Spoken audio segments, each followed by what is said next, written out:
Hello everyone, welcome back to another Tomato Sauce stream. Today we have quite a lot to talk about. We have new leaks, skill rebalances, new skills. We also have new bundles. There's the new structure deck that should be coming out tomorrow for me, but I think it might be coming out tonight for a lot of other people. We also have... God, what else do we have? There was something else we want to talk about. We'll get back to that. Point is, today, primarily other than chatting about all this new cool stuff, what we're planning to do is play a bunch of speed, because we still... There isn't a ton to do with Rush at the moment, especially we have all this new stuff right on the horizon. So, we have one brand new card that came out today, which is a good card, Rage of the Wild Beasts. Basically like a spell trap destruction card. I mean, always going to be really good. But we're just going to basically jam that with the Beast engine, and it's not really going to suddenly make Beast Gears a top tier deck, so we're not really expecting to do much with that. But the first thing we do want to take a look at is in-game. We can see skill rebalancing. Now this is a pretty big deal. So we've made some adjustments allowing this skill to be used even if you include cards in your deck that are planned to be added at a later date. So that's a bit of a weird one. But we have Magician Shuffle. If we click this, we can see what it was before and after. So, spellcasters with 2400 or more attack in your deck. This will be used with no effect monsters with 2400 or more attack in your deck. So, what this basically now means is that we can play this with non-spellcasters, but they cannot have 2400 or more, 2500 or more attack. Which means we can't play this for Dragius, right? That's fine. That does, though, open us up to some very interesting cards. So, this skill can be used if you only have... No, wait, I'm being a complete idiot. I'm completely misreading this. So this skill can be used if you only have spellcaster monsters. This skill can be used if you only have spellcaster monsters of 2500 or more attack in your deck. So that means that we can still use any 2400 attack monsters, right? Which is exactly the same as it was before. This is just kind of future-proofing. But thinking about this, the only cards this is going to give us access to, which will, again, assumedly be way, way, way in the future, is going to be Dark Magical Warlock, I guess the other two, Sword Dawn Magician and the Obsidian Magical Knight, which those are brand new cards to physical. These are cards that came out very, very recently in the last couple of months in the modern game. So it's weird that we're future-proofing so far ahead, unless we're planning to bring those cards out a lot early. So it's a bit weird. Yeah, so that's basically it, Grand. It lets you use 2500 spellcasters. But again, there aren't a lot of those. Like, if we... Let me see if I can just do this quick. There's going to be an easy way to do this.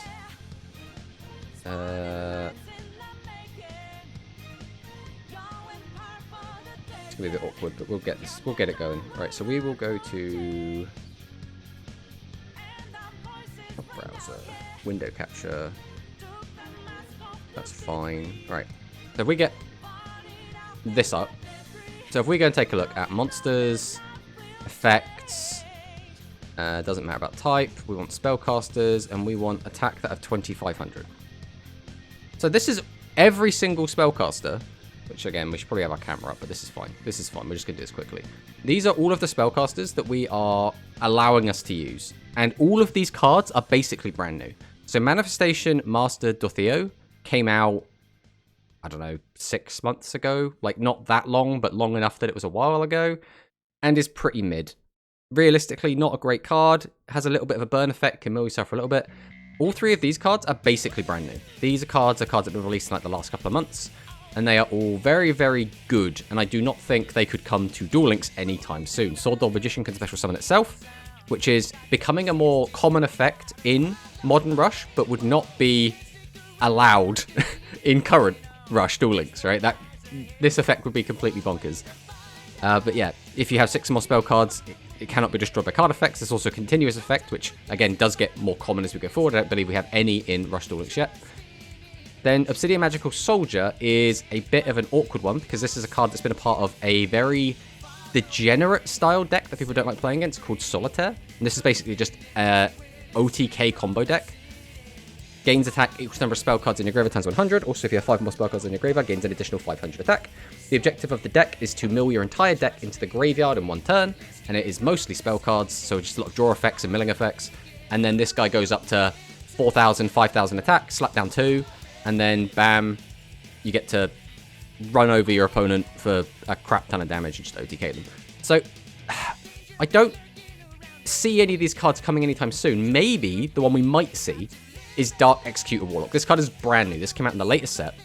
But we can send the top card of our deck to the graveyard. This card's name becomes Dark Magician this turn. Then you can shuffle 10 spell cards from your graveyard into the deck, which again is hard enough to do in the physical game, let alone if we're doing it in Rush Duel Links, right? That's completely bonkers. But if we do that, we can destroy one face-up level 8 or lower monster on our opponent's field. So what I would expect is maybe Warlock comes out a bit earlier. I really don't think we can bring out Sword Dawn or Magical Soldier anytime soon. And even Warlock, I think, would have to be months away, right? Like, this cannot come out right now. But just having a card that can mill you to turn itself into Dark Magician is fine, right? That effect on its own is completely fine. It would only be the second effect, which destroys a level 8 or lower monster. That could be really good if you found a way to break it. But without any, like, draw effects, I don't know how we would. Like, getting 10 spells in your graveyard feels like you're throwing the game in order to do that in the current version of the game. Like, realistically, how are you even fitting 10 spells in your deck, let alone easily getting 10 into the graveyard, right? So yeah, I mean, again, Manifestation Master Dothreo could come out. This card's fine. A little bit of burn. Mill a couple cards. 2,500 attack. This card's fine. This could probably come out now and be completely okay. But will it? Maybe. Maybe this will come out early. This is one of the light spellcasters, which is kind of a separate archetype all in its own. But, you know, maybe this is future-proofing for bringing out Dothreo very, very early, and then bringing out Warlock maybe towards the end of the year. I really don't know about these two. These two have got to be out, like, in a couple of years' time, almost, I feel. These cards are just too powerful to come out now. But that is it for that, right? That's this skill. That is basically all the changes, I believe. I don't think there is anything else. Requirement can on turn 2 onwards can be activated on 2 turn. I guess that doesn't really matter. One Dark Active Spellcaster, 1,700 or more defense. You hand to your opponent. Add Dark Magician, go. Send 1 Dark Active Spellcaster. Yes, the rest of it is all exactly the same, except the wording's been changed a little tiny bit. Hello, Hylister. Hello, Taisuru. Here is the upcoming structure worth getting. I love their look very much. My aesthetic. So in terms of aesthetic, I am totally there with you. Fantastic. Absolutely love them. They're kind of this kind of Gundam-esque. And then they're kind of the Zoids thing going on with the flag beasts, which I think are really, really cool. Power-wise, they are also not bad. Now, the main issue we have with them is we're still missing a lot of their big support cards. So I would say still going to be good. Will they be able to trump what's currently being played? I don't know. I think the most interesting thing you're going to be able to do with them really is be able to cheat out a 3,500 Piercer with a lot of effort. So I'm not sure if right now it's going to be very, very strong, but at the very least, I think they will be good enough to hold their own. Just having 2,500 guys a lot of the time is enough to be relevant, right? So just being 25 means you can use the current trap cards to protect them in a meaningful way. Again, Ancient Arise will always be able to get over that, but we don't have to necessarily use a machine restriction skill with them, although getting the Aim Eagle is a pretty good way to get a boost. What do you think of the SR Rush event cards for Beast, by the way? So if we're talking about Rage of the Wild Beasts, very, very good card. It's a bit weird to me. I almost feel like Konami didn't think the Beast engine would be as good as it is, which is a bit of a weird one. Because they hit Seahorse Carrier, which hit on one side of the coin. They hit a card that not everyone had easy access to, which is a good thing. On the other side of the coin, they hit a very free-to-play friendly card, which is a very bad thing. But the Beast engine has basically come in and taken the place, in a lot of cases, of the Seahorse Carrier engine. So I think when they decided that they were going to release Rage of the Wild Beasts, they probably didn't have that in mind at the time. They were probably along the lines of, oh, this will be Beast Gear support. Beast Gears are going to be a bit weak at the start because they're not going to have their field spell. Therefore, we will give them a spell trap destruction to make them a bit more interesting. But I think what's actually going to happen is people are just going to play this card with the Beast Engine in whatever pile. So for the most part, just going to be like the Dragon aggro pile with the Beast Engine. And it's just going to give them a free MST. Which is awkward because there are basically MST for almost every card type in the game, every monster type in the game. So by giving Beast Gears, or not Beast Gears, giving Beast and Beast Warriors their version early now gives them a little bit of a leg up.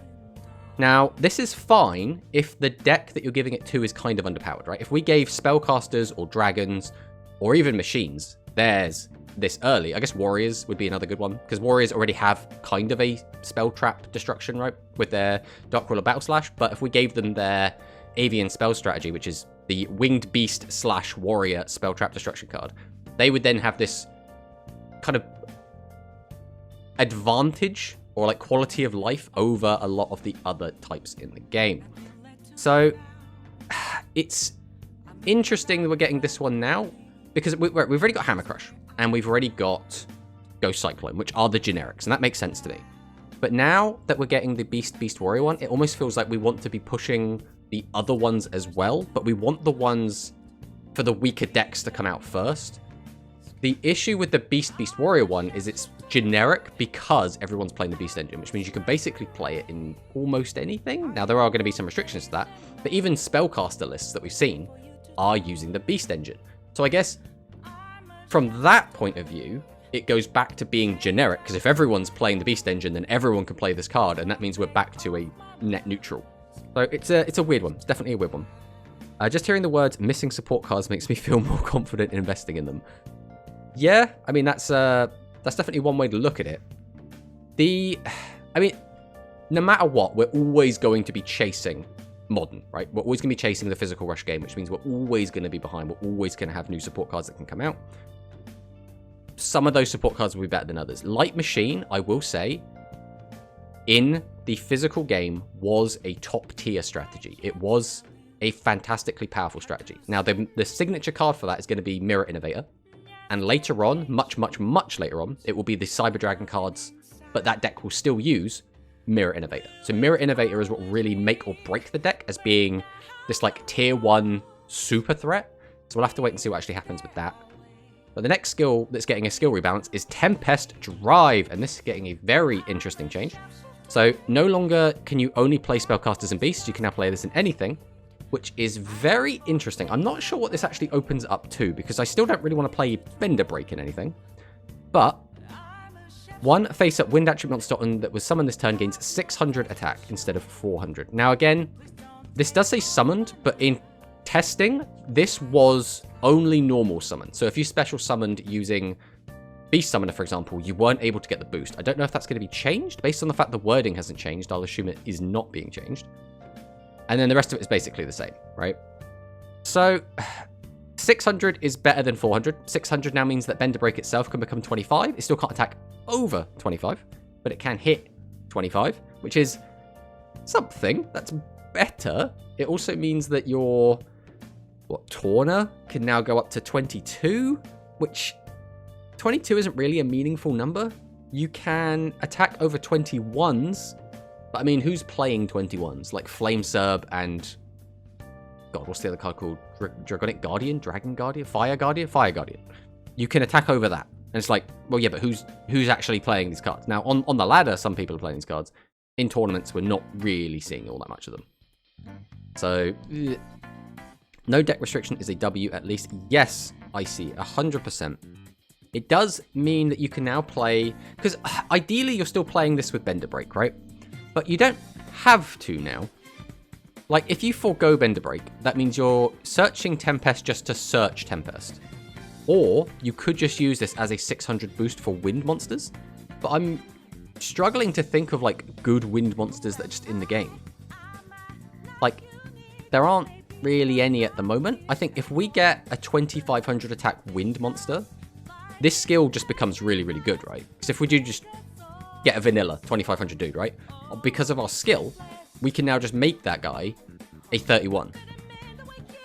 And because of this second effect is a then you can, that means it's optional, right? So we don't have to get Tempest, we don't have to set it. So we could just not run any Tempest and then just play this as a boost to any, I guess 24 would be fine. This basically lets us give up a skill in exchange for making a 24 vanilla into an Ancient Arise Dragon. So that's very interesting. I don't think there's any way to break this yet, but maybe in the future there will be something very interesting we can do with it.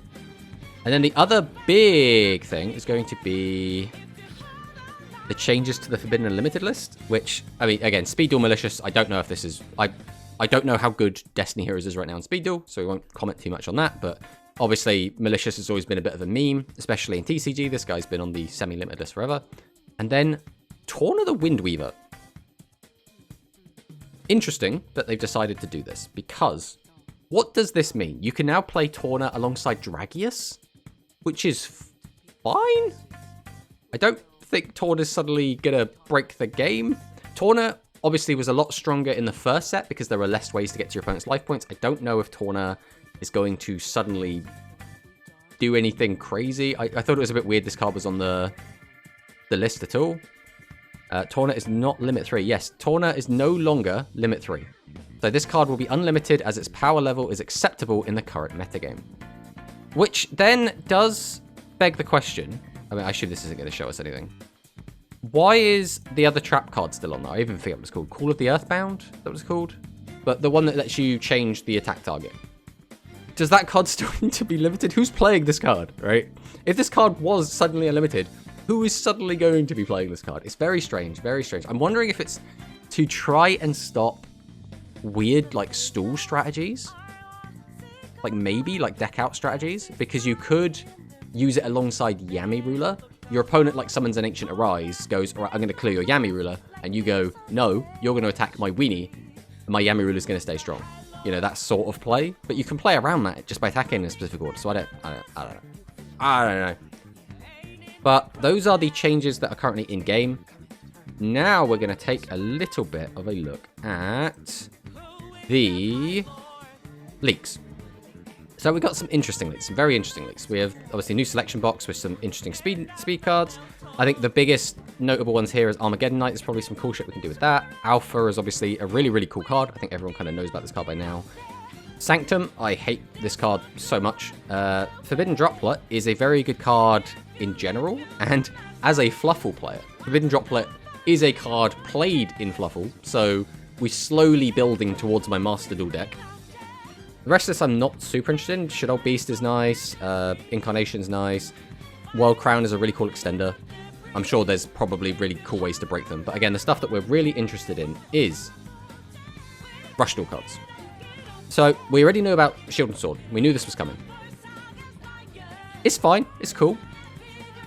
Sword and Shield, this is a card that we predicted would be coming, because it does make sense to bring this out alongside Shield and Sword, for very obvious reasons.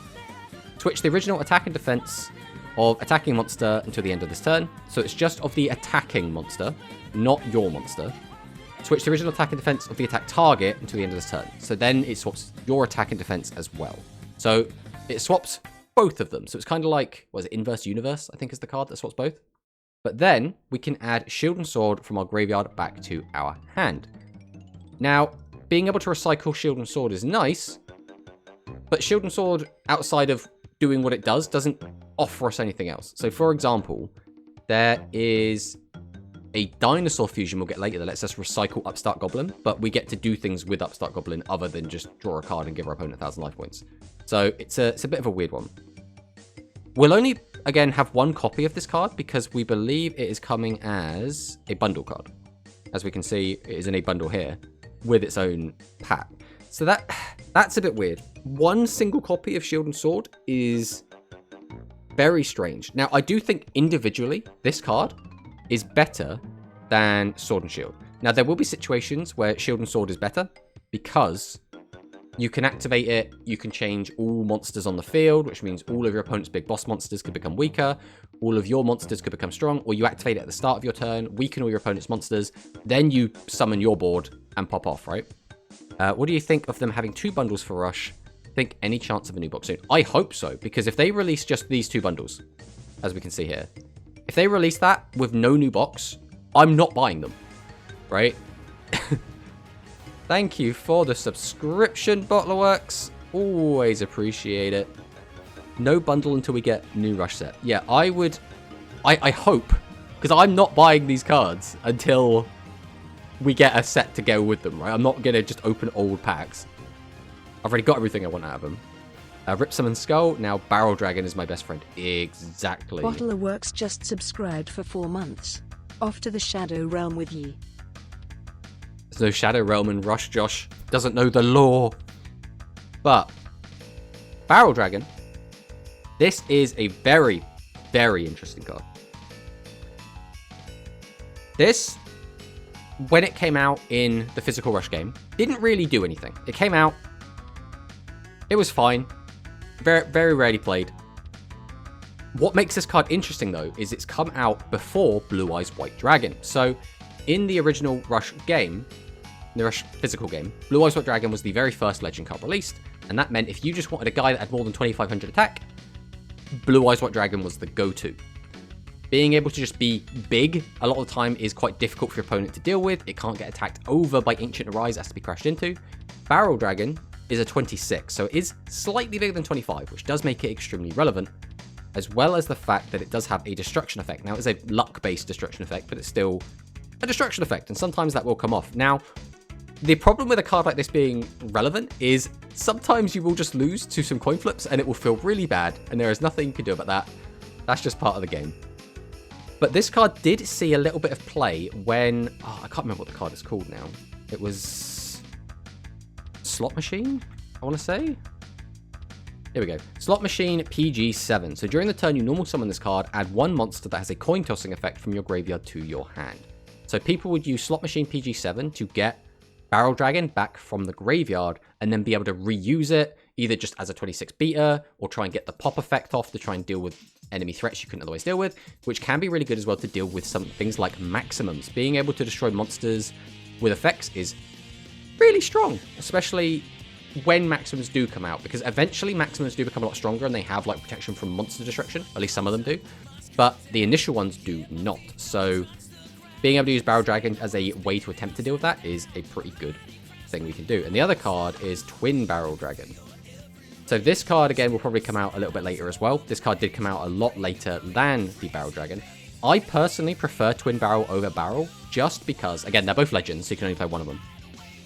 But this card is normal summonable, which means you can use the Slot Machine to get back Twin Barrel, summon it, use it as a... Sorry, so this is a strategy that I actually did pull off during character draft at one point. We summon out Twin Barrel, use its effect, try and pop a card, which, you know, if you get 2 heads, it's a lot harder to get 2 heads in a row than it is to flip 2 heads out of 3. But if you do get a pop, tribute it off, summon out another monster, summon out Slot Machine, bring back Twin Barrel to your hand, normal summon it again, then you can use its effect again, because they are... Everything in Rush is a soft once per turn, so you can then attempt to pop again, and then if you want, you can even then tribute it off again, which means you basically can use the Slot Machine as, you know, as a seahorse carrier, right? You can use it to just get back a card that you could use to tribute, which can be very, very strong. Legend Draw with Slot Machine to recycle sounds fun. Yes, I would really like that to be an option, but would it be too strong? I guess the main... Legend Draw is a skill that suddenly makes a lot of the Legend cards a lot more powerful than they were in Rush. Typically, Legend cards have been very awkward build-arounds in Rush because there is no way to tutor anything in Rush. There is no search your deck effects whatsoever. You basically spam mill yourself and then try and get out of the graveyard. That is the best way we have to like tutor cards out of our decks. So with Legend Draw and things like Magician Shuffle, that now opens the door to make these build-around decks a lot more strong. Got you with that's a 4-star. It is. It's very, very cool 4-star, which is what we were just talking about, being able to keep reusing it again and again, using the Slot Machine to basically treat it like Seahorse Carrier. Hello, RPG Prince. But what this does mean, having the Barrel Dragon now, will Barrel Dragon be an auto-include in any deck that doesn't have a restriction? Probably. I mean, a 2600 guy that can pop stuff is really good. I would like a rematch when you end stream. I mean, we're planning to do some viewer duels later anyway, so we will definitely get a game going at some point, RPG Prince. But yeah, it's an odd one, right? Obviously, decks that have restrictions, so you know, Ancient Forces, SAR, I guess, if that deck's even still super relevant.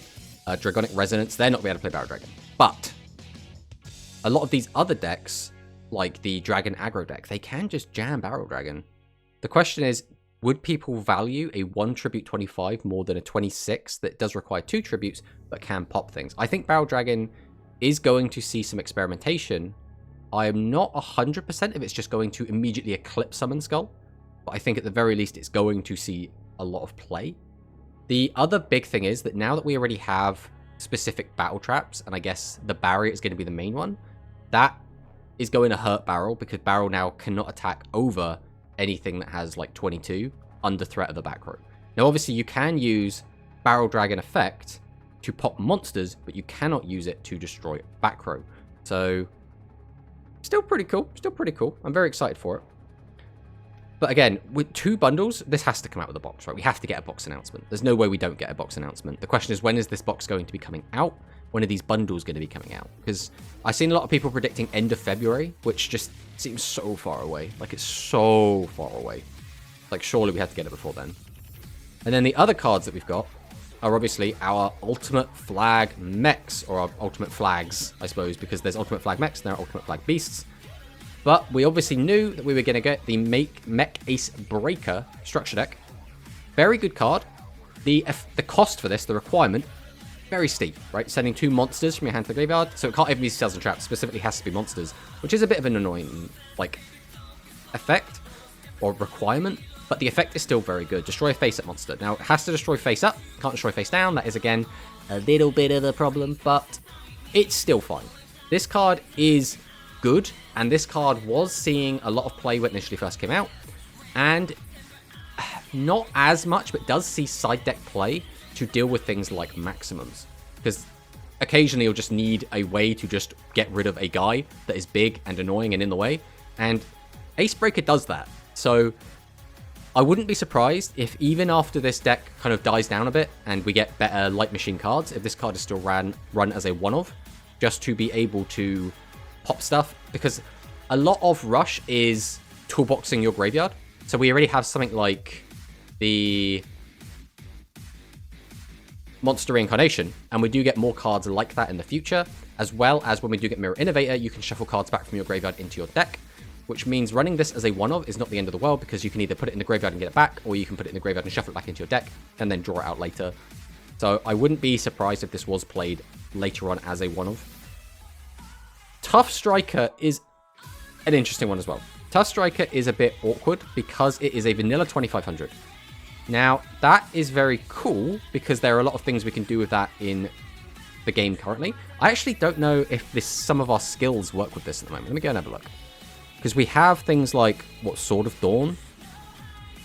I don't know if those specifically will work with this. Let me come off this for a sec. We'll go and have a look. So let's see.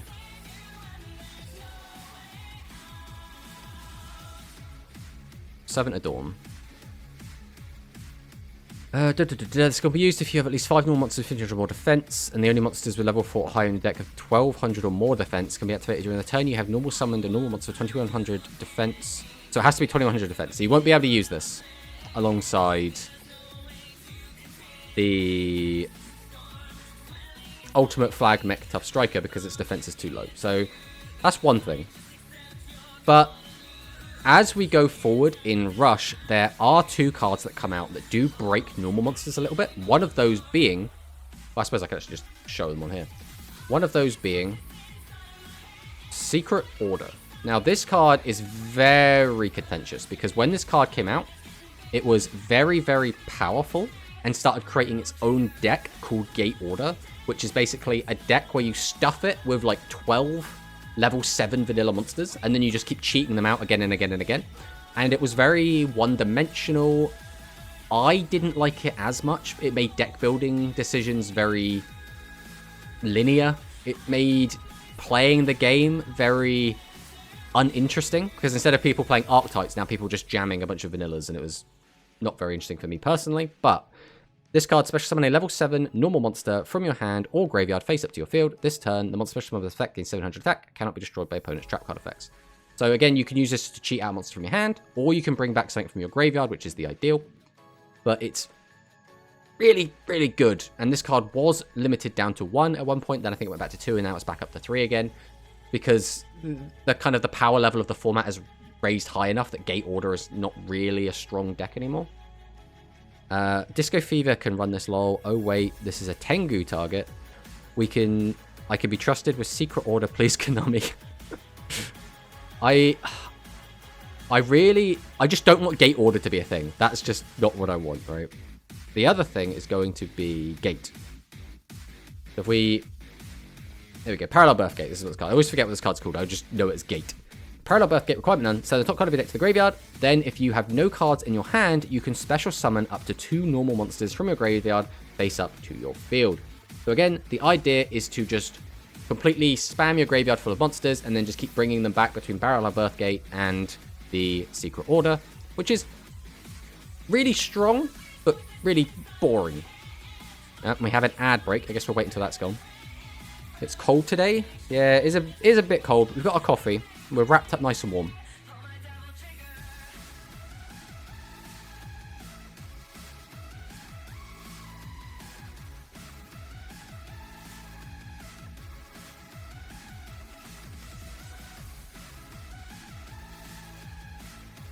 But yeah, generally, as long as Gate Order doesn't come to rush through, I'm kind of fine with it.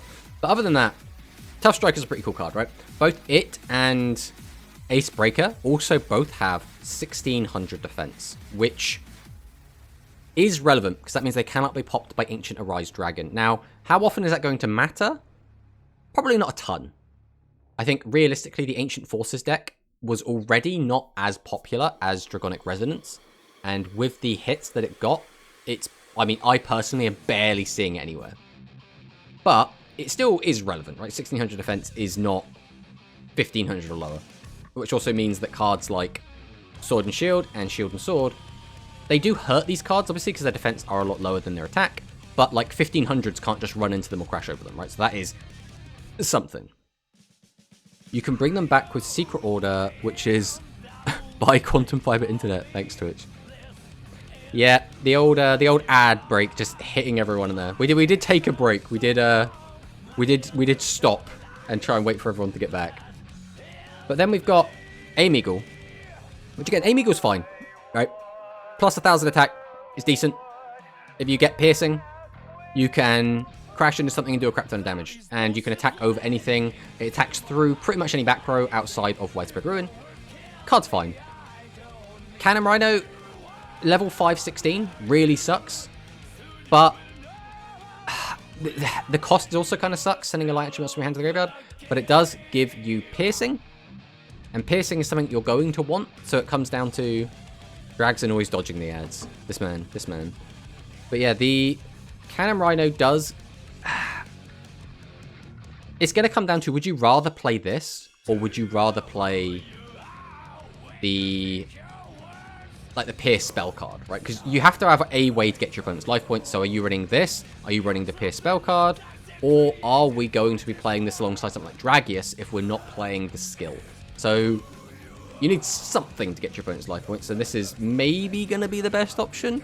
But we're not really incentivized right now to run just a bunch of machines. The only thing that is basically trying to incentivize us to play just machines is this one, Ultimate Bond. This skill can be used if the only monsters with 1400 more attack in your deck are spellcasters or machines. So that's the incentive, I guess.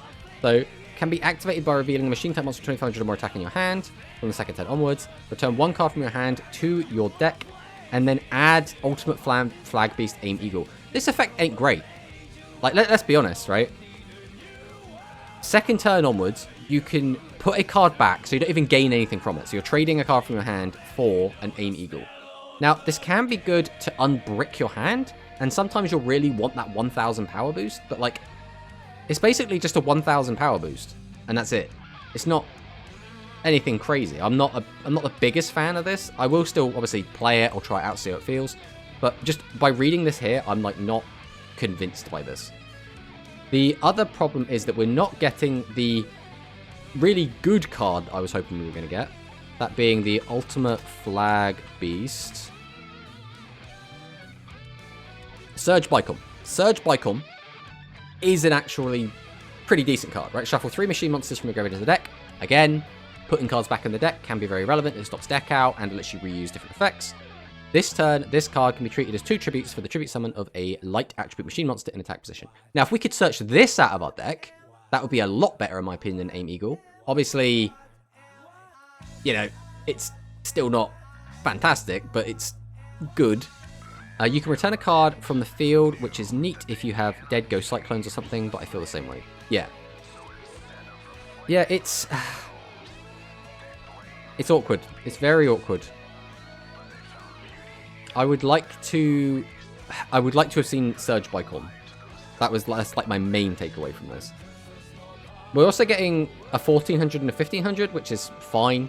Again, this is a light 1500 monster, which means this card maybe sees some play in Dragon Casters, but I don't think most people are still playing Dragon Casters. I think Dragon Aggro has basically replaced Dragon Casters at this point, just because you can run a much better, more robust main deck in Dragon Aggro, because you play the Beast Engine, you don't have to worry about the attributes.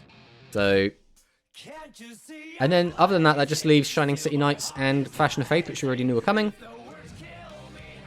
They're fine. I don't know if Shining City Knights is going to suddenly break anything. Like, maybe if this card comes out with no restrictions on it, and we just get like 3 copies of it, and it's not a limit 3 or something. I mean, who plays this, right? Like, maybe you run a single copy, just in like generic aggro piles, because you can boost Dragius by 200, but then if your opponent's playing anything, right? I mean, this card is good against what? Or like, doesn't help your opponent if they're playing SAR, and it doesn't help them if they're playing Warriors. But this helps Royal Rebels, this helps, obviously, Aqua Aggro, I guess. It helps out Dragon Aggro. It helps just so much, right? it's so weird. 200 defense, wow, power creep. Exactly. It's definitely gonna be a weird one. I would really, so we got Fashion of Faith, which is genuinely a really good card, but I really would like, the only way I think this is going to become really good is if we get a future D and Keto. And as much as we are probably going to get the Cooking Master and the Security Master first, the card I'd actually like to see is D and Keto the Cure Maiden, because this one's actually a good one, right? This card is actually kinda good. But we're not going to get the good one realistically, are we? We're going to get the bad ones first. The next one that would come out chronologically would be the Security Master. Send 1 card from your hand to the graveyard, look at your opponent's hand, send 1 card from it to the graveyard, then you can send level 7 or higher monster effect, gain 1000 life points. This effect is rarely good, but can be okay, like into like maximum decks that are trying to assemble all the pieces in their hand. It can be okay against that. But this does specifically need us to boost level 7 or higher Aqua monsters, so we need level 7 or higher Aqua monsters to boost, and only having the 3 copies of D and Keto is going to make Fashion of Faith feel a little bit lackluster some of the time. But obviously boosting up to 29 is still pretty good. So, like getting an attack boost and drawing a card is genuinely a good effect. That is, by rush terms, good. It's just we don't have we don't have as many targets to make this card as consistent as we would like to.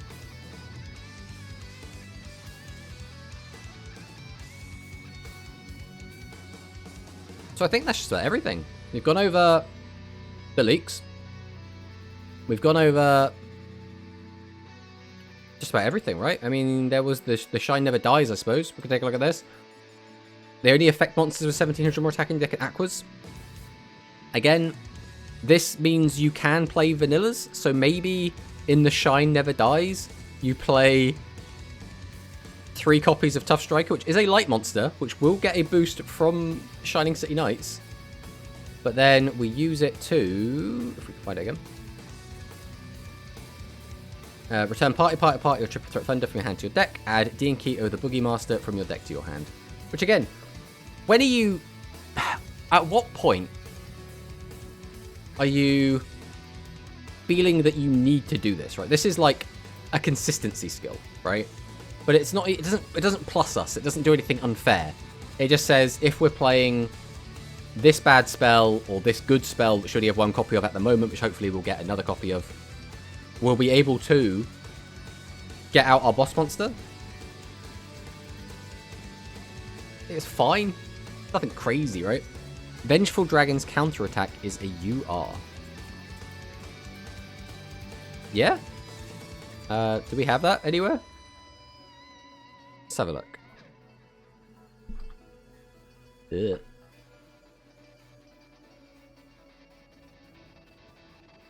Have we got that confirmed anywhere, Dragson? I love getting rid of Triple Threat then. Exactly. I'll put my best card back in my deck and get out my boss monster. Now sometimes that will be the case. You'll want to do that. Very rarely though, I feel. I'm just gonna refresh this just to make sure there's nothing else that I've missed. Dragson coming at me with Vengeful Dragon counterattack as an ultra rare. I'm now like, is it? Where is it? Gotta say though, Crusher sleeves does go hard. Very much looking forward to getting these. Just make sure we haven't missed anything. God, see, Dragson's thrown me for a loop now. I'm like, where is this? Where's this new information that Dragson's got? That this new trap card is going to be UR. But I think that is going to be it for the dues. I think that's everything, right? We've gone over the skill changes, we've gone over the leaked cards, we've gone over the ban list changes, we've gone speculation into the future, we've talked about potentially getting a new box, which again, I will be doing a prediction video for a new box at some point in the future. Just because, you know, who doesn't love predicting boxes, right? There's going to be some really cool shit in there, and I'm really excited to, you know, speculate what I think those might be.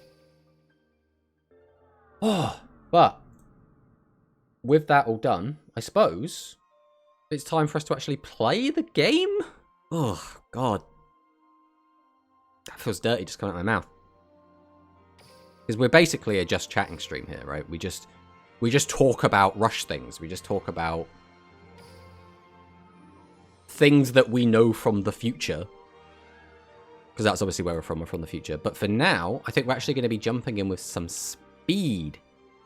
The Dragon Trap is in the Tag Duel event, and if I recall correctly, they are always URs. Oh, look at the Luke Tag deck. Right.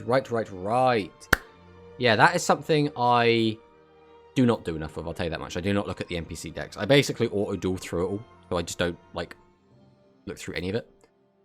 But that's a good idea, gonna steal your content. You should make one high lister, because then we can compare what both of us predict for it, which I think would be really, really cool. We'll see how many things we agree on, how many things we disagree on, how many wild takes each of us has. But it will be really cool, I think, to see...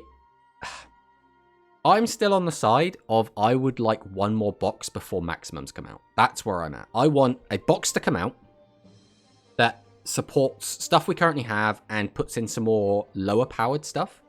And then we get Nail, and just Nail, who brings with him one copy of each of Yggdragon, or Yggdrasil, followed by a little break, like a 2-week break or something, and then a box that has the rest of the maximum stuff in it. That's what I would like. When a FLUFFAL's being added to Rush, I don't actually think I would like that. Also, the FLUFFAL effects do not work in Rush, right? In Rush, we have nothing that tutors through the deck. FLUFFAL Dog tutors, FLUFFAL Bear tutors, Sabers could probably come to the game. We couldn't have Chain because it tutors. Toy Vendor would probably be fine, but again, how would it work without everything else? Frightful Fusion, this is just 7's one fusion, right? We already have this card, except it's for a different archetype, right? So that would work fine. And the fusions, I think, would actually be pretty chill as well. Like, obviously, these are very, very powerful fusion cards, but when they are limited. So obviously when you use Frightful Fusion, you can just cheat them out, right? So it's whatever, but that's cheating out fusions is always completely bonkers in any version of the game. The big thing in Rush is if we didn't have something like Frightful Fusion, we'd have to summon out all of our materials. So if we just like had to normal summon Egypt Sabers, normal summon Dog, normal summon Bear, then drop a fusion, go into Frightful Wolf or Frightful Tiger, that does take a little bit of punch out of what it does, but it kind of makes it seem fair, right? Which I do quite like. And in that box, we also get Dino and Beast Gear Field Spell. I want dinosaurs so bad. I just want dinosaurs. Can we please just have dinosaurs, Konami? Now, again, I'm okay with them holding dinosaurs because again, dinosaurs are not going to be good, right? Dinosaurs are going to be very mid. They will be playable to some extent when we get their maximum and when we get their fusion. They will be playable as a low tier 2, maybe low tier 3, maybe rogue strategy. Maybe we'll get a skill that breaks them. And that will make them amazing. And that would be lovely. I would love that. Let's give dinosaurs a really good skill. Because someone at Konami loves dinosaurs. They gave them a maximum and a fusion. So someone there is really batting for the dinosaur team. But they just can't ever quite creep into meta relevancy, which is a bit of a shame. Good morning, everyone. Good morning, Khalil. Drags in with the BRB. And you could make Dog and Bear get stuff from the graveyard, I guess. Yeah, that is something we definitely could do. What's better, Summon Skull or Barrel Dragon? So we were just talking about this Quantum. And we kind of feel like Barrel Dragon is... So Summon Skull has the special effect, right? Its effect is, I'm a 2500 body that can be tribute out with one monster, right? That might as well be what it does, right? Barrel Dragon has a more literal effect, being we can sometimes pop a monster, and it's a 2600. And just being 2600 is very, very relevant. I personally am leaning towards probably Barrel Dragon, but I think we will need to play and test with it. I think really it's going to come down to a lot of consistency. We're currently very used to playing Summon Skull, and being able to get out a monster very easily is very attractive, right? Especially since if we do get like the God Hand or the God Setup, or we're able to get a setup turn, we can summon out 2 high-level monsters and then a Summon Skull in our 3rd slot, and basically have 3 monsters with 2500 attack, or, you know, around that, which is very, very good. Obviously, you cannot do that with Barrel Dragon. Barrel Dragon as well, we don't get any other benefits for using Barrel Dragon outside of it being 2600 and having the pop effect sometimes. And what I mean by that is we don't have any of its other support cards. We don't have Slot Machine yet, which does let you get back a coin flipping effect monster from your graveyard. So I currently, my first impression, am leaning towards Barrel Dragon being pretty good. The other thing to note is that Summon Skull did see a little bit of play in physical. Barrel Dragon didn't see a ton. It got a little bit of a resurgence when Slot Machine came out, but it was never like really winning these massive events, right, realistically. When are we getting our next character ticket? You have to ask someone smarter than me, I'm afraid. But what we can do, since everyone's here, I would like to give... See if we can not mess this up.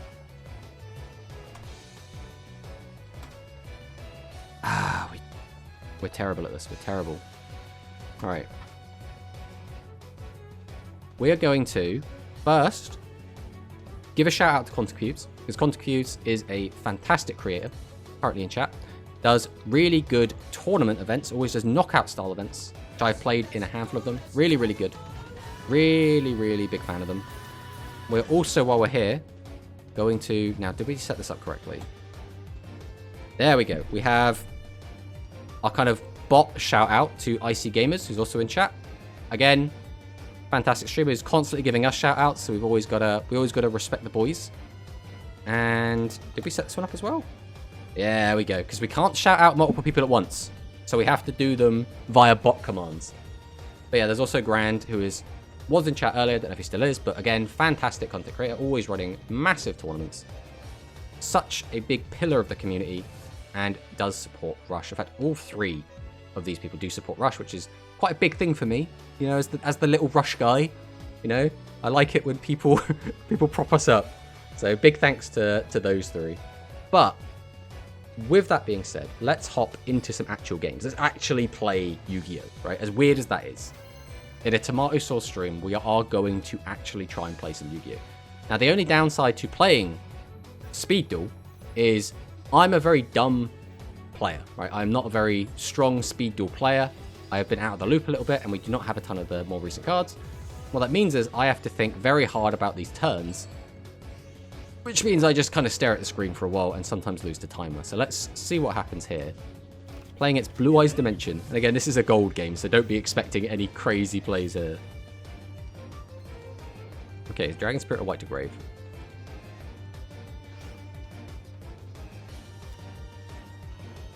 Blue Eyes White Dragon comes out.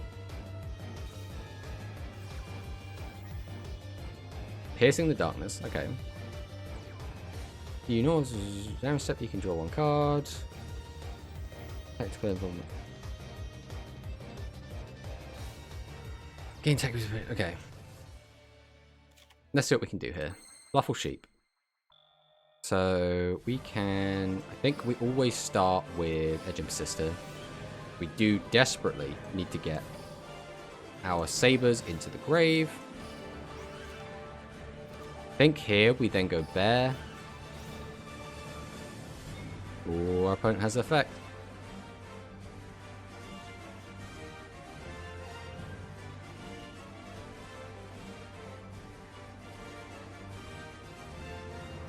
Okay, he's letting it go. So we will set our Toy Vendor. Activate Toy Vendor. Silver's Cry. Okay, so he's going to special summon and then get Piercing the Darkness. And draw a card. Okay, doesn't even get that. So this goes to... When this card is normal special summoned, you can target one spell check your opponent controls, banish it. Why didn't he get this effect?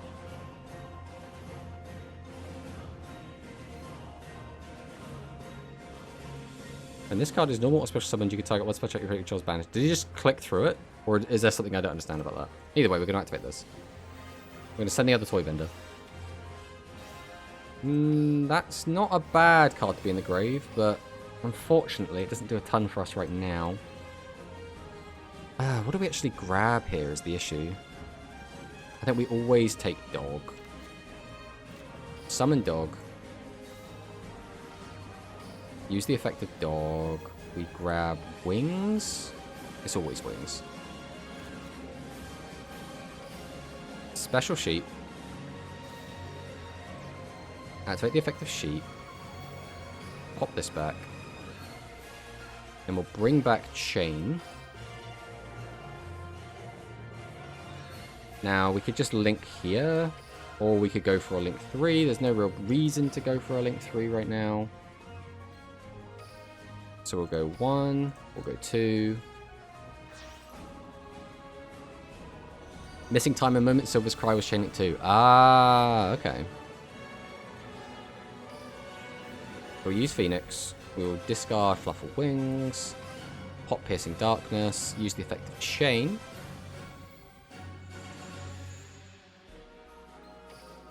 Is this literally a when you can? When this card is on summon? Yeah, it's literally a when you can. That's so funny.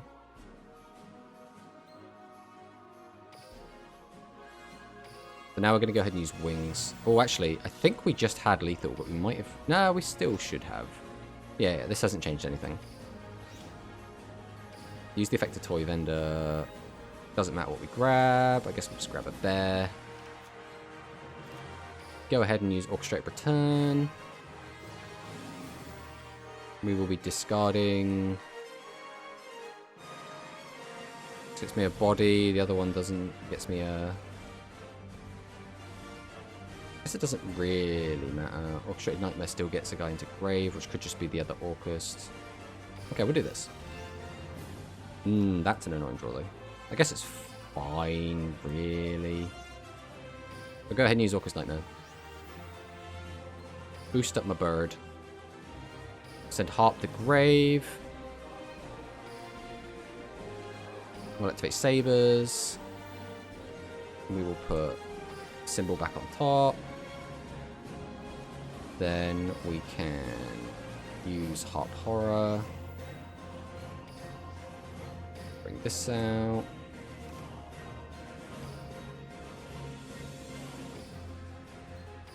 I think I'm spinning too many plates here, right? I'm pretty sure I just have lethal.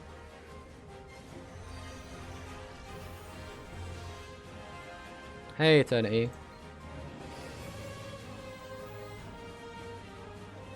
Guess it doesn't really matter. Put this back.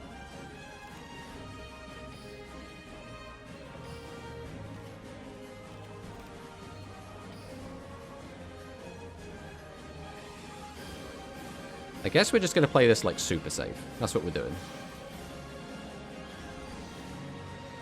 Mongirsu.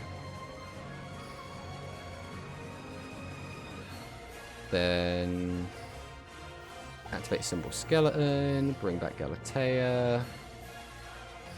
And then going to go ahead and activate Longirsu.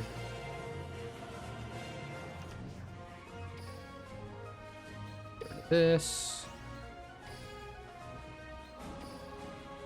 More overlay into Dingirsu.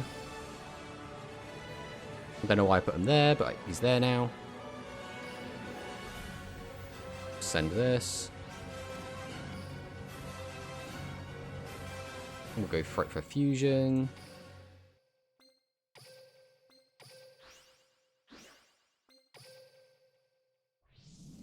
Drop the wolf.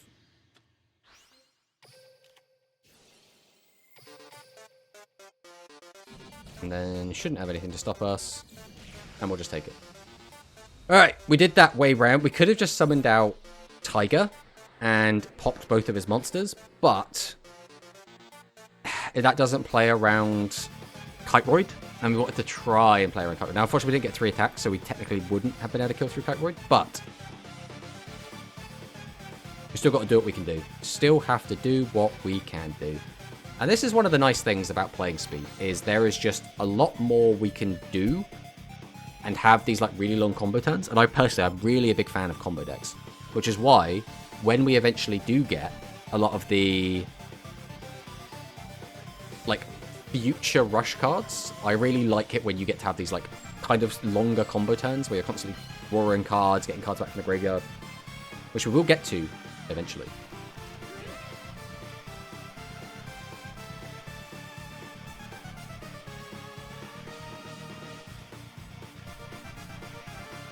Like we always bear.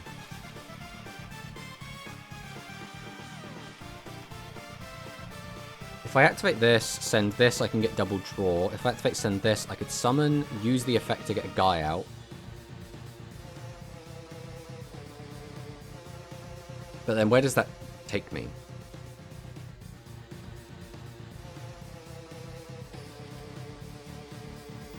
I think we are going to send wings. That in graveyard's pretty good. So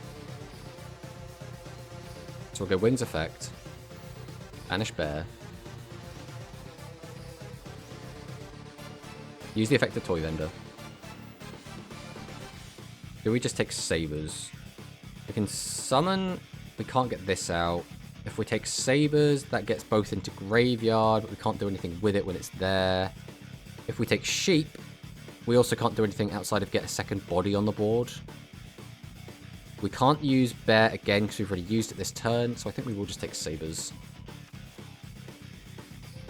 Activate our skill. Summon Wing, activate Heart from Grave. See, that was the alternative we were planning on doing, but then I was like, where does that get us outside of just a Dingirsu pass?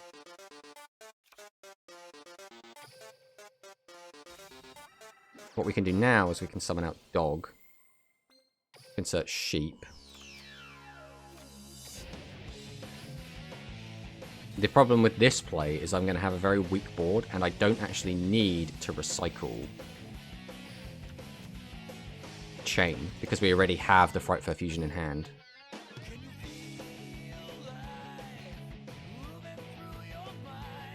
Actually, what we can do is this.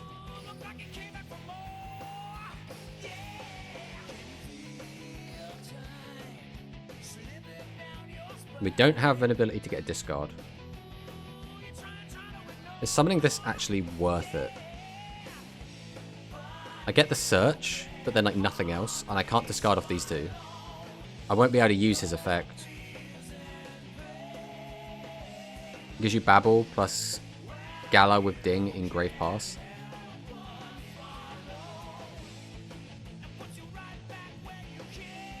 I could get out, so I would have 2 monsters, link into Galatea, use Galatea effect to get Babble. Overlay into Ding, but then Ding's on the board. How do I get Ding off the board at that point?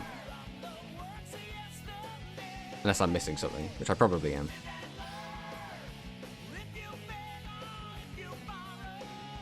Right, I think we just pass on this, unfortunately. Not exactly the best board we've ever made, but we know what our draw is next turn as well, which really sucks. You Nightmare, send Wand, revive Nightmare.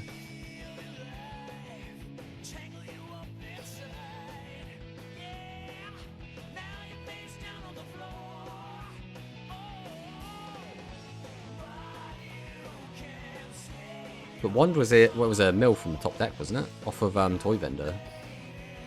Unless I'm still missing something. Harp Summon Nightmare. Ah, yeah, sorry, yeah. Harp Summon Nightmare. Nightmare effect, send Wand. Wand gets extra card. Yeah, that was the alternative, right? We were thinking about how we get It might not matter, you know? It might just not matter. Sure, let's just do this, I guess.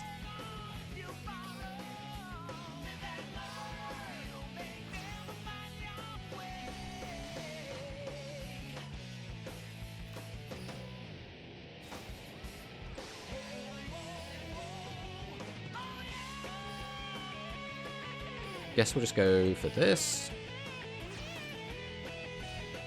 Into Galatea. We can then just go Harp Horror, sure, why not? Does it matter? It kinda does. And our opponent's just gonna scoop. Yeah, I am, like I said, Quantum, I am not I am not a very smart man. But we did manage to get there because our opponent Buster Emblemed, or whatever it's called, Emblem of Dragon Destroyer, pass. So clearly there wasn't much going on here. What was our opponent on? That was just Buster Blader. I don't really know much about the Buster Blader outside of like the Buster Lock. Although saying that, I have played against this deck once before. I just do not remember it at all because it just kind of fell apart. Yeah, the problem with Wings and always going for a FLUFFAL Wings play, well, especially like in that situation, is it's always a bit RNG, where I think I shouldn't go for those plays as much. I should just go for the more absolutes. The other thing is that World Wand is a new inclusion to this deck, so we're still trying to get used to it. Oh, Restart. Okay. I haven't seen Restart since, what, 2018?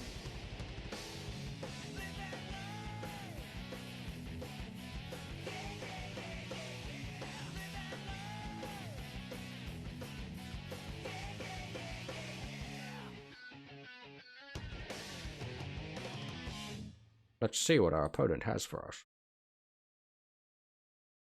Well, they restarted. So clearly that opening wasn't what they were looking for. But how they found that... What was that delay for? What on earth was that delay? I don't really have much of anything here, so we're going to go Summon Dog. Dog's going to grab out, it's almost certainly Bear, right? I mean, is there any other point in doing anything else? I think it has to be Bear. Blood restarted the entire duel. Alright, we'll go Bear. Grab out Toy Vendor. There's no point in sending Symbol Skeleton to the graveyard, so it has to be this, which does get us a summon. I guess we're going to summon out Symbol.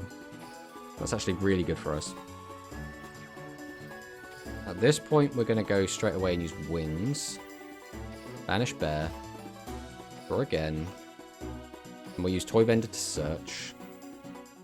At this point, it's got to be sheep. No. We're going to use our skill, Edge Imp Persist, to throw some Edge Imps in the graveyard. So we'll send Chain, and we will send from deck Sabers. Then we're going to special summon out Sheep. Activate Sheep effect, put Dog back in hand. This will let us bring back Edge Imp Chain. Now we go for Galatea.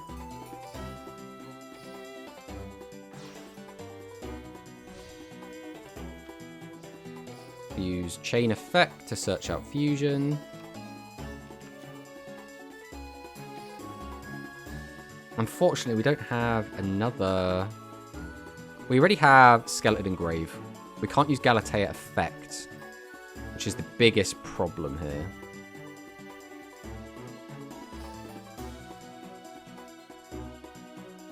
Alright, we're going to do this.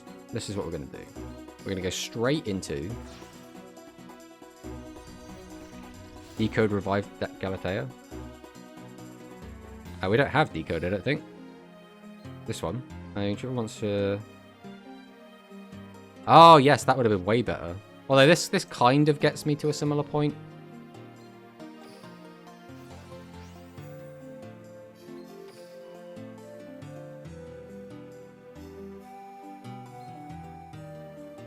So now the question is, do I go Ding with... I mean, I have... The issue is we've only got one Orcust banished, which means we either get Babble and then have nothing, except, you know, I turn off these two zones for him. Or... we just go into a 2-material Ding and pass. Neither of which I'm particularly happy with.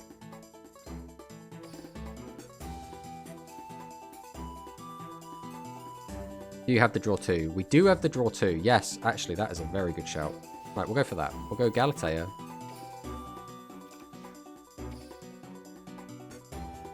We'll grab Return. Activate Return.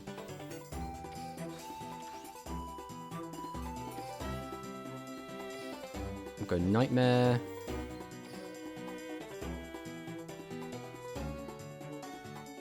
I guess we send this back to Grave. Or we could summon it out. I'd want this in the grave either way, so it's either I get this, summon this, link it off. Or... Right, I'm running out of time though. Alright, our opponent's given up anyway. Or...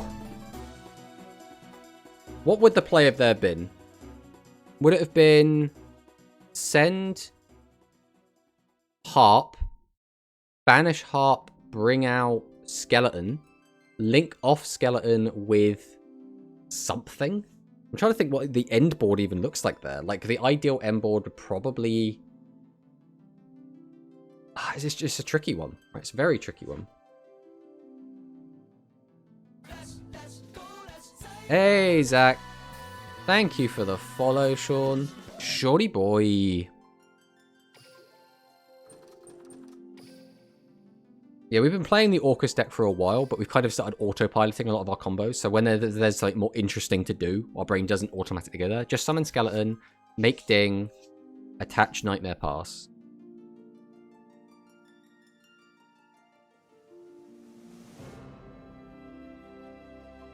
I assume you'd make Ding over Galatea. So you would just leave Skeleton on board.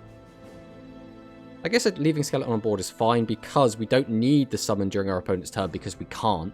Because we don't have Babble, and Ding isn't in our graveyard, so it doesn't make any difference anyway.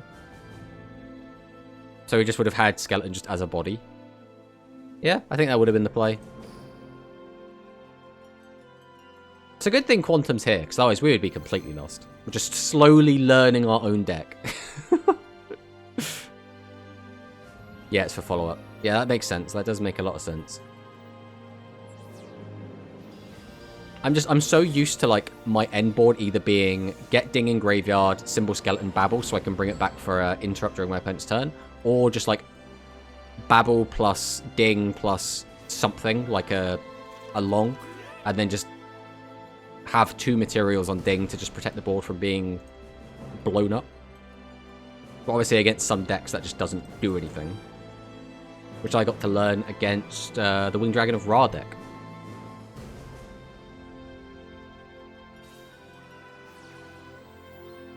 Hello, Cauldron of the Old Man.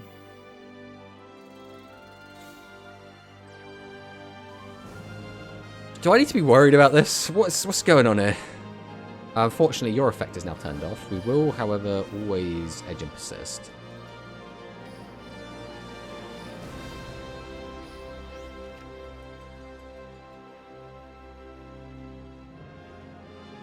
Toy vendor? What does that get me? It gets me wings. In a roundabout way. Alright, toy vendor. We're going to activate the effects. We pitch toy vendor. That's very good. I think we... Do we just go dog into wings? I think we do. Normal dog. Dog effect. Oh, he has interaction. I'll take wings.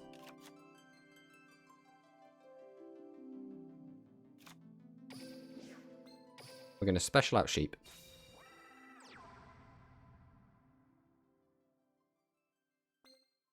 Activate sheep. Dog back to hand. Bring back chain.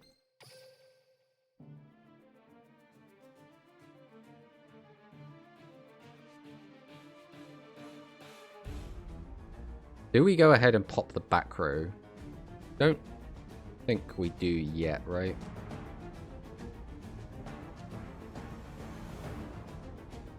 What's the alternative? We do that, discard, do that. We still have a summon and we still have that. I think we will then. Because otherwise we get locked out of this. So we are going to link now. Into Phoenix. Phoenix effect. Discard wings. Pop this. Use the effect of chain. Offerings to the doomed? Oh no! What will we do? I guess we'll just take off right for fusion. Right, we'll go ahead and... Oh, that... We shouldn't have done this first. We should not have done this first. Because now, there is a chance... Okay, we're fine. That we draw into the cards that we need to discard. And there it is. It's just that easy. So we basically had full combo there. We had Sabers, which we could bring back. We had the Harp Horror in Graveyard. So that's already just Galatea. We get 2 draws there. We get a Search. The Search doesn't really do anything, unfortunately. But we could still continue comboing, right? And with Fright for Fusion, we also just had, like, at least 2 Map Wolf. Actually, would it have been any Map Wolf? I don't think we would have been able to make Wolf. Which means we probably wouldn't have actually been able to win that turn. But, no, we could always make Ding, which is a 28. And then we can always just make, like, a... I'm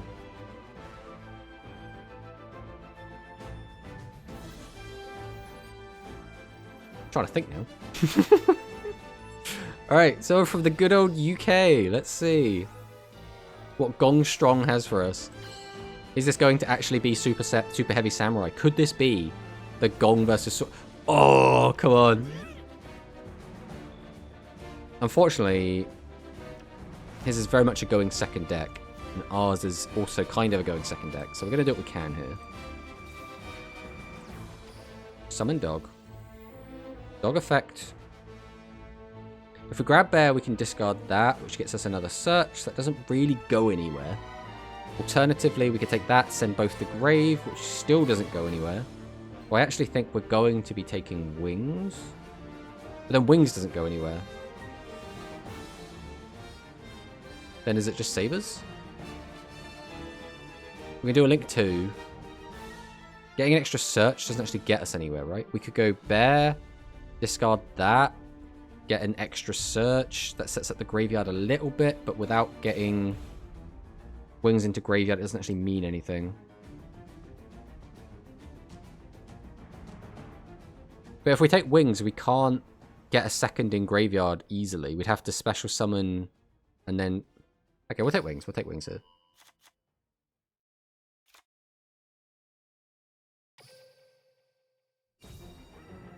Well, the only problem is, like, double toy doesn't really get me anywhere still. That's a nice one.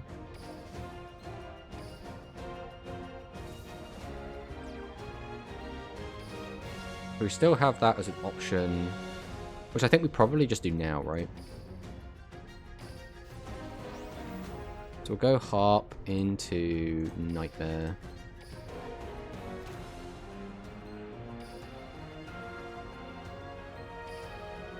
Go Galatea.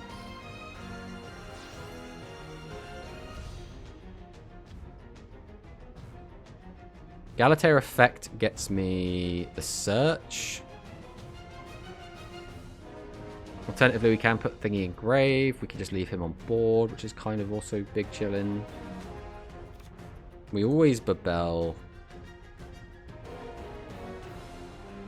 Nightmare first. Yeah, Nightmare before Wings. Probably doesn't matter where we actually put this. And it's always Skeleton here, right? I'm sure it's always Skeleton.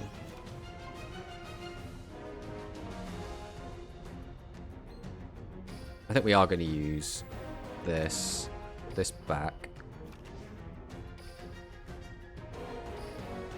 Set Orchestrated Return. Wand. Wand for the extra body? I mean, we're not doing anything with dog anyway. But I don't know why specifically I'd want wand here. Also running out of time. I think I'm just going to go ding straight up here. Pop him down here.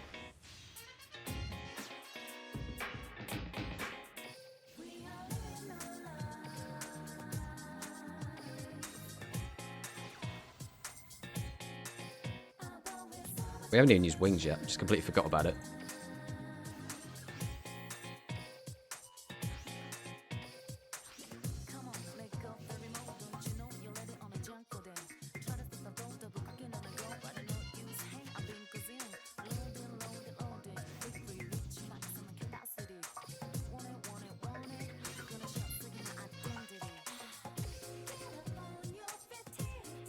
This is the other issue, is I'm really bad at, like, reading whilst trying to think, whilst trying to do things quickly. So you have to be patient with me, I'm afraid, Quantum. Oh. So you wanted me to get back, use Nightmare, grab Wand. Well, with this you make Decode, Revive Babel, activate Galatea. Okay, that would have been good for me to have read that beforehand.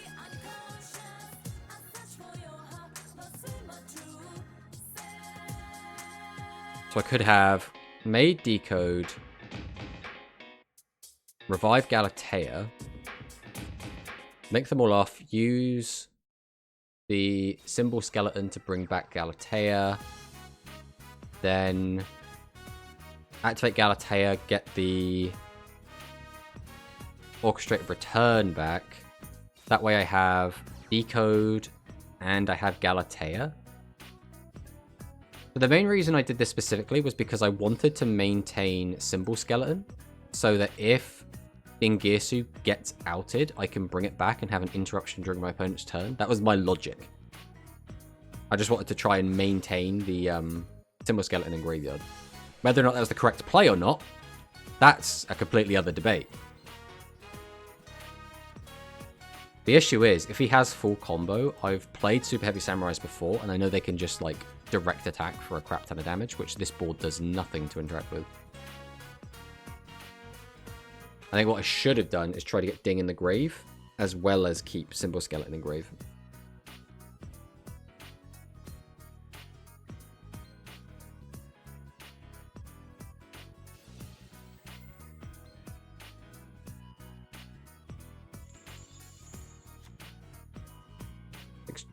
Charge of Synchron. When Galatea is revived, you shuffle Skeleton back, attach Nightmare, make Ding.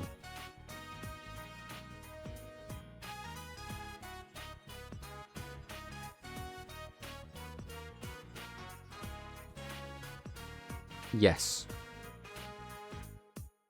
So what does my end board look like at that point then? It's decode, ding, nothing? And then skeleton is in deck, but we can use... I suppose if Nightmare's attached though, we can't use Nightmare to put...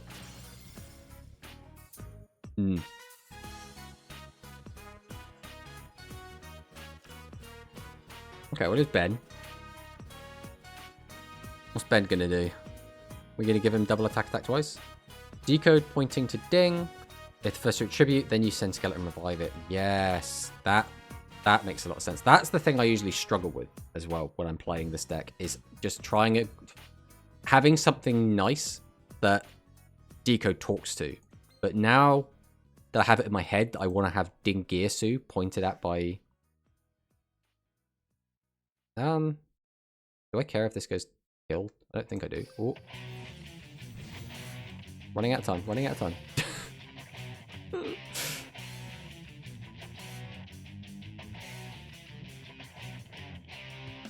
Okay, give me some time to work with.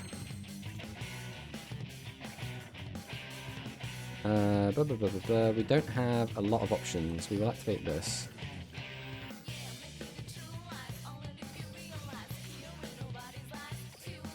Alright, we're just going to try and play quickly. That is our current goal.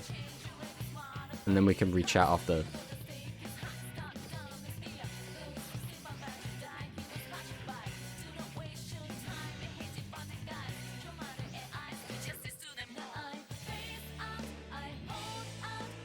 I mean, sure, we'll pop the other one as well. It's going to go anyway, but...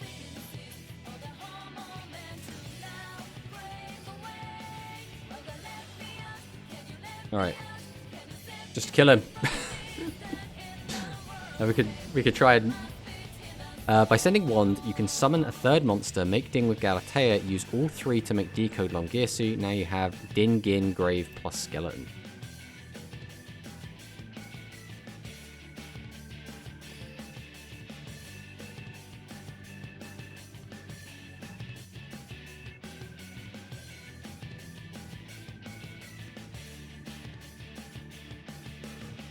Yes. The issue is trying to like see these lines mid-game. So I have a friend. So I play a game called Blood Bowl. I don't play it too often. But whenever like we would play and watch each other, we'd often like try and explain like plays that the other one could make, and I am absolutely terrible like in the moment of just being able to process information. But I do very much appreciate it. You have two end boards. Yeah, the end boards that I typically end on, or my main go-to end board, is just to end on, like, Ding plus Long with the Tower of Babella. Decode pointing to Ding, or Decode with Ding Ding Grave. Okay. Okay, we'll try and play in... Oh, hello. Interesting first play.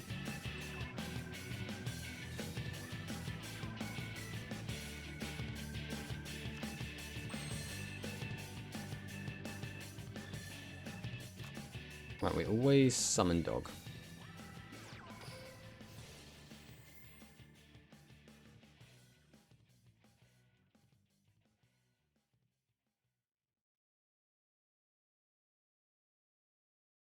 Getting that into grave doesn't do us anything. Getting that lets us do double toy vendor if we want. We take wings. We basically have to link that into something to get the draws. And even if we search that, it doesn't get us anything, so I think we are going to go for wings here.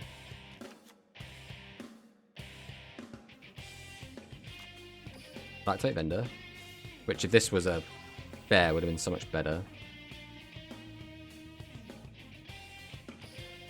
Activate toy vendor. And then we'll just hit like a heart pourer, and then we'll just have full combo. It'll be easy. It's not the ideal card to hit, but it's fine. So now, that does actually open up some options for us here. We could put this back to get that out. Get a third, link all off. I think we will do this.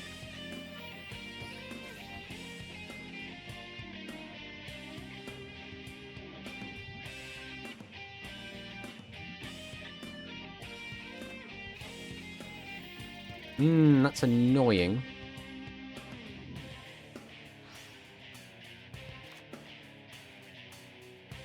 Do we just pop this then? Been discarding this, but I think that's kind of fine. I think we're gonna go for this.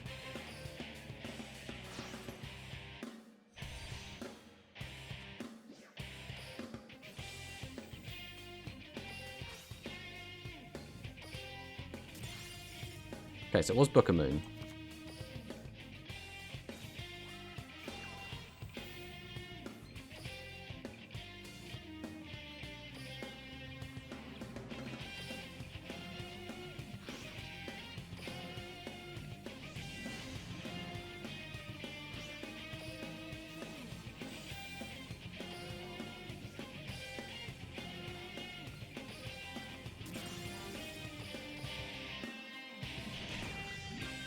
Then we just win. There we go, now we just use the FLUFFAL half of the deck.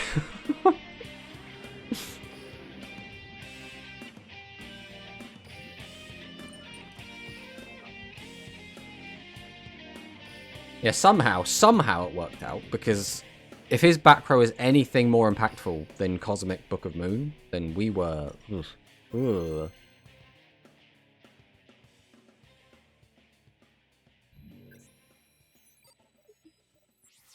But, you know, down here in gold, right?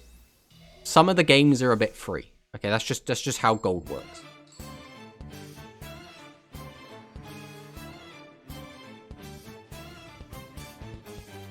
Magician's Magic.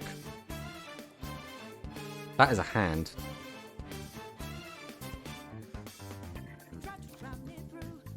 Right, we're gonna bear. I think we always wing, right? It must be fun down there. I don't know what I'm doing half the time, mate. We just press buttons. So this lets us make...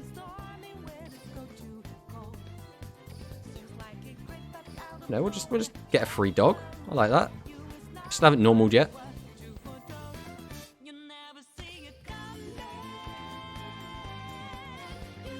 Then we'll go ahead and activate our skill.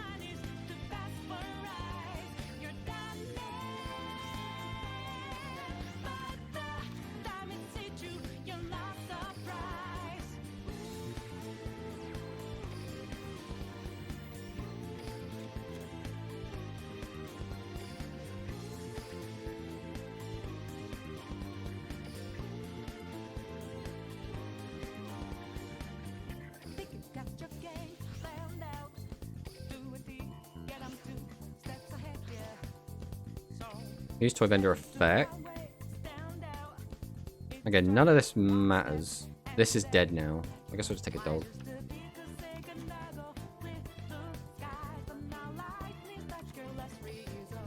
We'll go Toy Vendor. We'll go ahead and just get rid of Symbol Skeleton. It's doing nothing for us right now. That's a nice mill.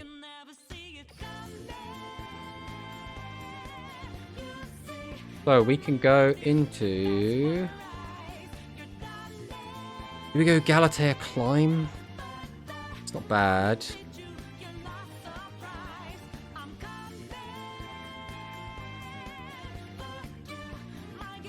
We'll use Nightmare. We're going to send Harp. No, because Harp can only get out Orcus, so we have to send World Wand.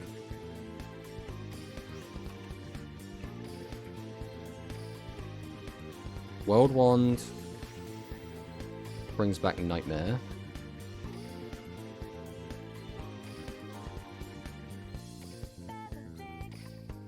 And then climb into Galatea. Use Chain. Hey, Alpaca. Grab up Fright Fur.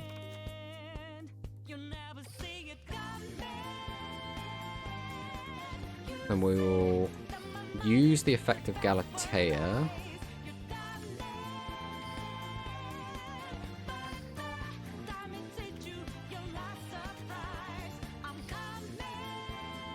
Then we'll go into Decode.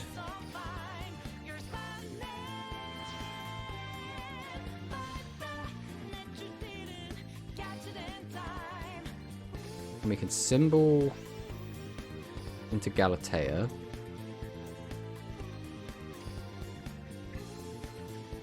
Then go into Ding.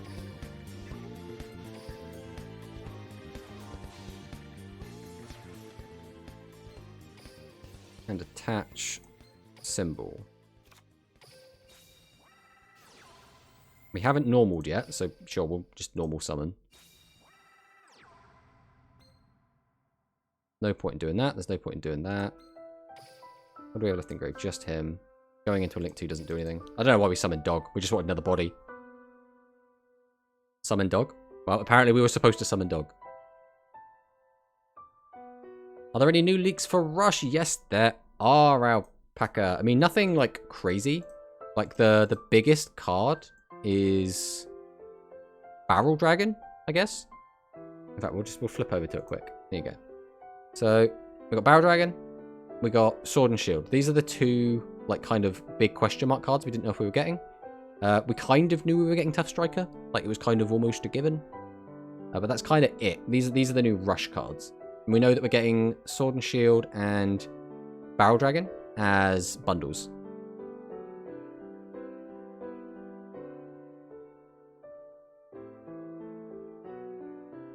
Summon Dog. You had to summon Dog, make Ding, use all three for Decode, then revive Galatea, so you end on Decode plus Galatea with Ding and Skeleton and Grave.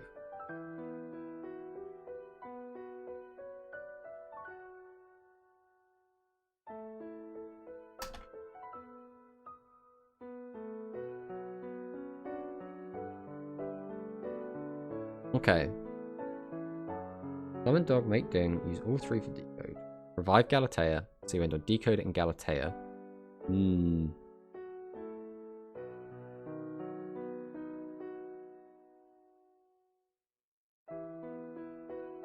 Okay. So that would have been better to have an interruption during my opponent's turn, especially because he's playing Dark Magician as well. Ding's effect, being on board and just having destruction prevention, is not very good into DM, right? Because Dark Magician just banishes a ton. So this board specifically is not... But this board is still not terrible, right? We have Decode for a negate, and we have Ding, who we can send to Graveyard. When he goes to Grave, he will take Symbol Skeleton with him, which means we will have an interruption during our opponent's turn. But I think you are absolutely right that this could have been better. But this is still not bad, right?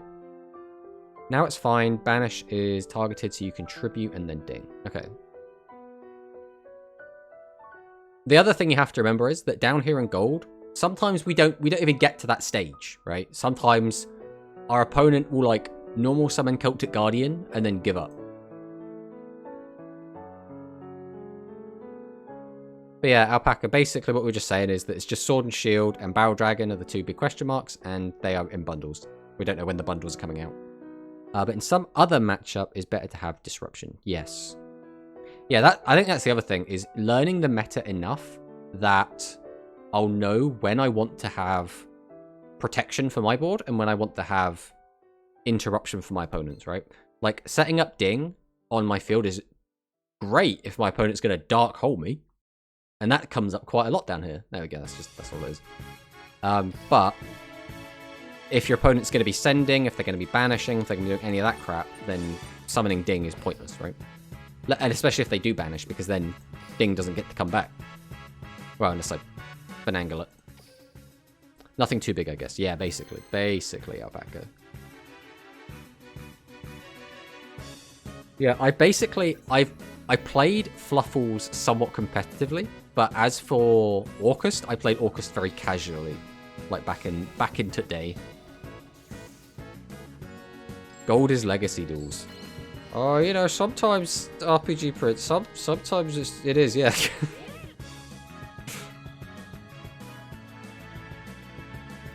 Okay, well, we always normal Dog. Are we just straight going wings? Because taking one of these doesn't do anything without the other, so I think it is just wings here.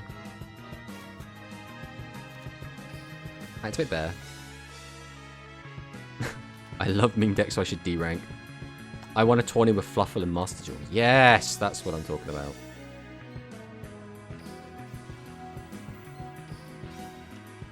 The question is, which era of Master Duel was it? Was it like the 60-card grass version?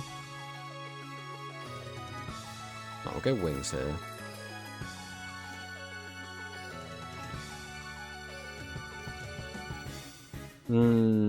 That's a little bit annoying. We really have... I guess we kind of still just need sabers, right?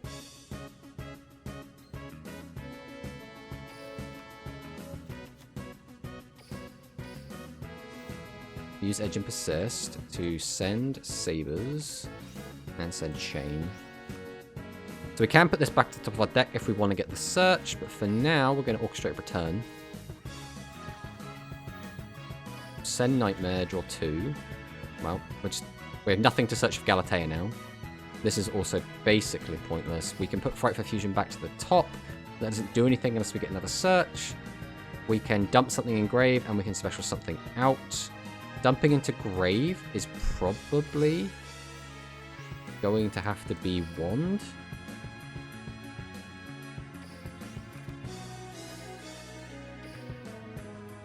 Then we use harp. Summon out skeleton. We don't have a normal, so we could go... Because we can hold harp. We can use this if we want. Put this back to the top. That gets us 3 bodies. Go into that. Right, let's try this. We're probably going to mess this up somewhere, but we're going to go for it. Put this back. Let me go Galatea.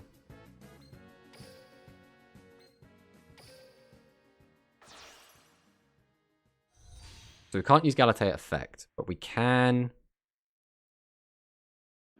go ding. And we can use that to bring a card back.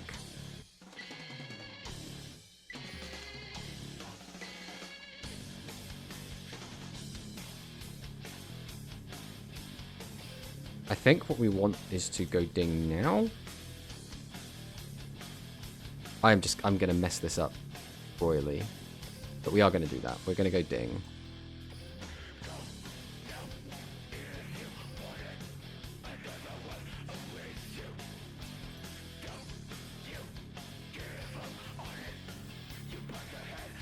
Throw that back. Then...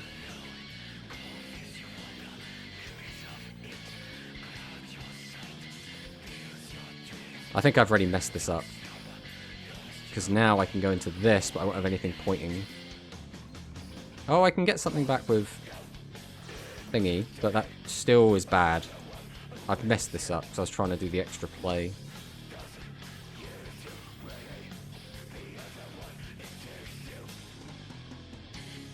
Right, we're just going to have to leave it like this, I think.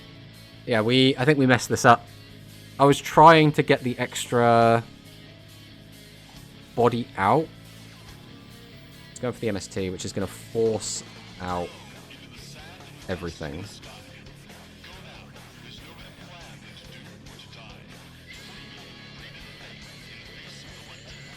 I should have used the other one as well, really.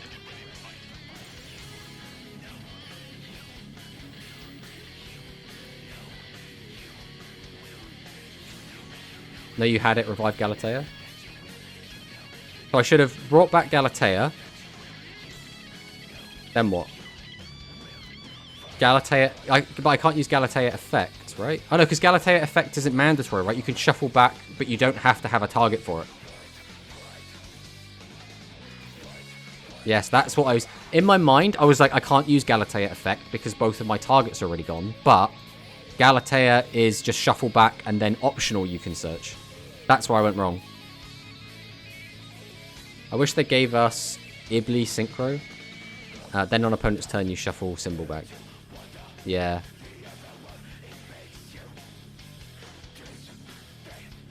Unfortunately, I'm a dumbass, so I didn't get that. Yeah, I need to remember that I don't...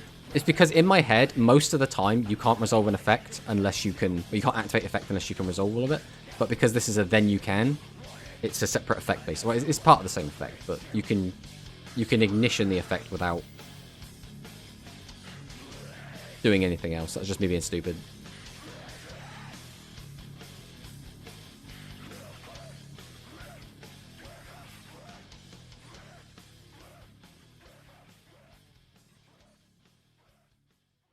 The question now is going to be how big can we get here? Now, obviously, this deck is really good at making like giant attacking guys that can attack multiple times. Yeah, all the Orcus links are like that. Yeah, I need to... Really, it just comes down to practice. I haven't played... Obviously, I played on Tuesday for a couple of hours, but outside of that, I've barely been playing much speed at all. So I need to just like play a bunch of games and just get used to it again. Okay, Panther Dancer.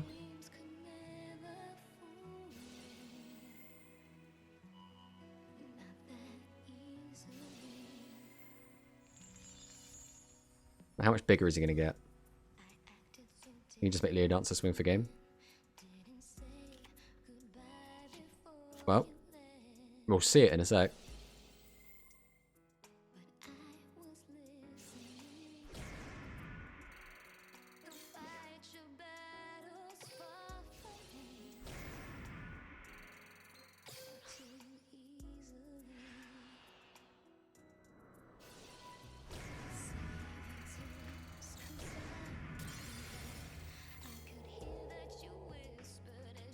But he misplayed. Yeah, I thought that's what just happened. Does this do anything while it's the middle of the... it does nothing right now then. I can just do this then, right?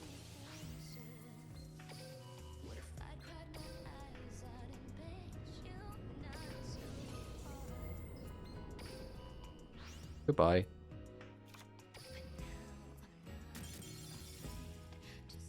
Okay, we misplayed, he misplayed, right? All is balanced in the world. Alright. We're getting more of a hang of this, right? It's funny as well, because we were winning all of our games anyway. I suppose, again, we were in silver and gold, right? So, like, that's why we've been winning. Even though we've been, like, making very inoptimal boards.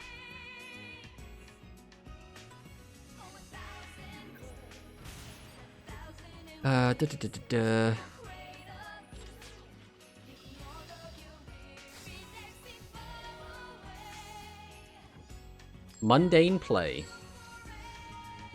on the Yuto. Let's see what he's got for us.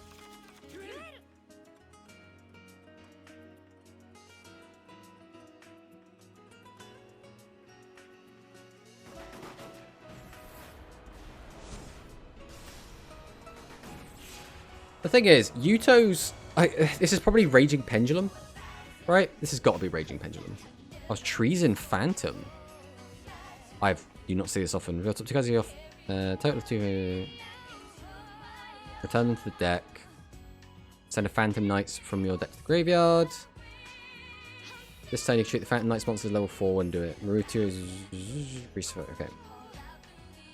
This is going to be pure PK then. By the way, Droplet is only good in certain decks. I don't think every deck can just run it. Some decks might only run one. Well, I know it's quite good in FLUFFALs, but I only ever played it in Master Duel with the rest of the FLUFFAL core. But as you've probably seen, I end up with a ton of cards in hand typically, and a big part of this strategy is just sending cards to graveyard from hand.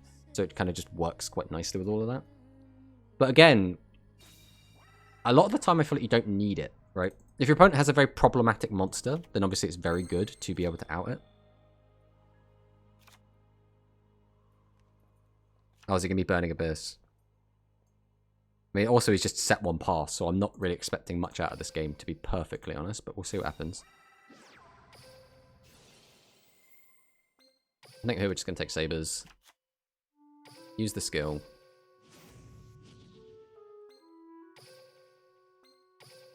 We go Sabers, we go Chain. We activate Bear. Activate Toy Vendor. Toy Vendor effects and Heart.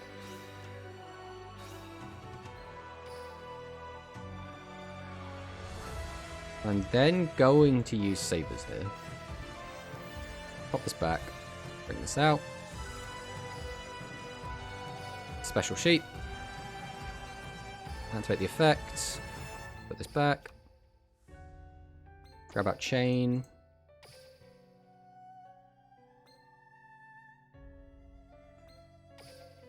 This is pretty much as far as we go. So I guess we're just going to make Decode.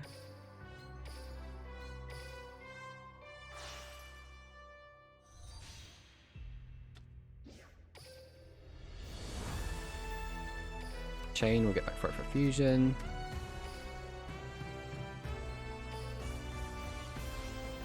Go Harp. I guess it doesn't really matter. Eh.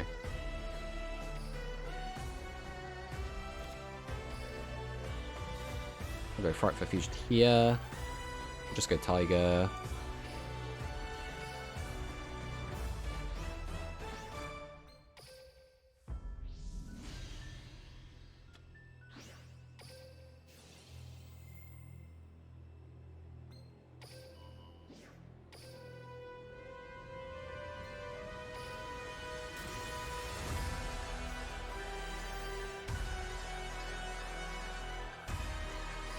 Might as well grab wings off this. Let's just not play around. Kite Roid, if he's got it, he's got it. Shadows, Barrel Dragon leaks. Shadows can now get first turn free draw plus combo off thanks to Armageddon and Beast thanks Konami. Well, Shadows hasn't really been doing much in big events, right?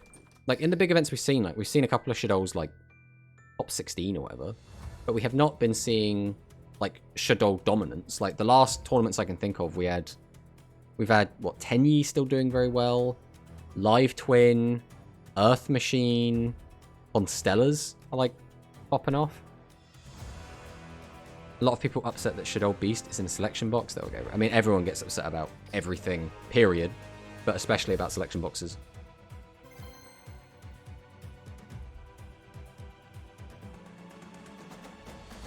I want to know when we're getting the rest of our Sue ship support.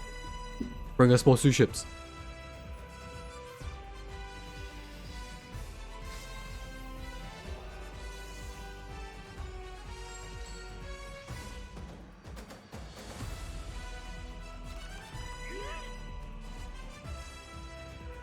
Send Beast, send Squamata, send Wendy, get Schism off one card. Pretty good. Honestly, they should, Beast.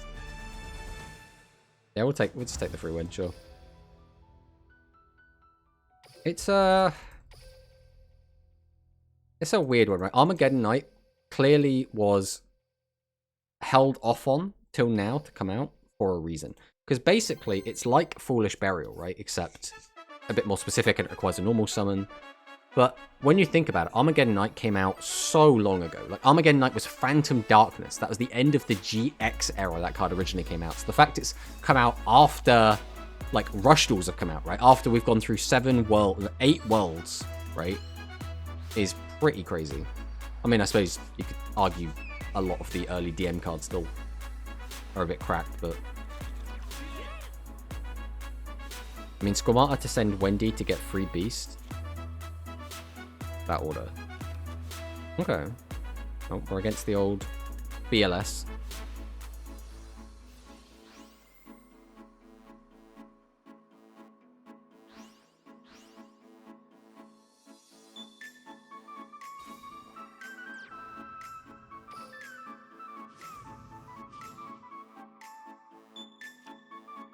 So he searches out Legendary Swordsman.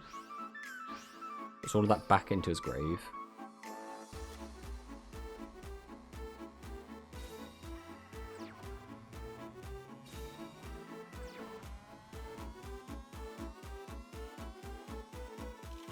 Okay.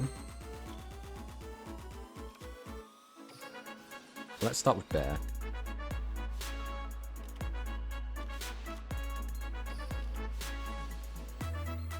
think here we are going to send wings.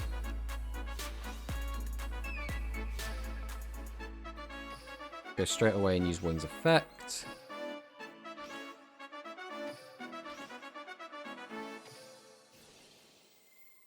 Then just grab a normal.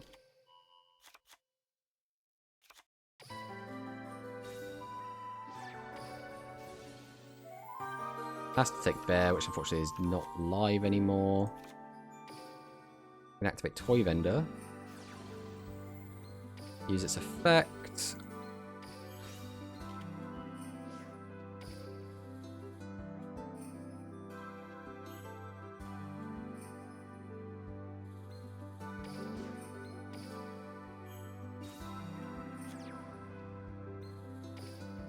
Now, probably just go straight into Galatea, right?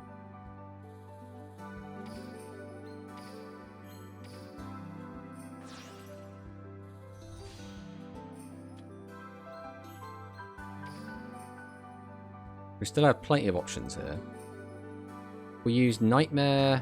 The issue is we're running low on cards we can actually use with Nightmare. We're going to have to start shuffling stuff back. So we'll use Nightmare now. Boost Galatea. And then we send Harp the Grave. Harp is currently not live. We can now use Galatea. Will let us set... Let's get him in Grave. Right, we're going to take this. I'm going to send, draw. Oh, that was me being an idiot. I shouldn't have done that in that order. That was really dumb. That was really, really dumb. Okay. No, we can still cheese our way through.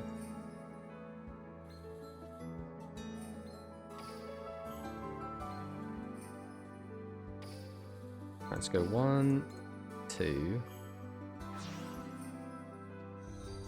Summon out long.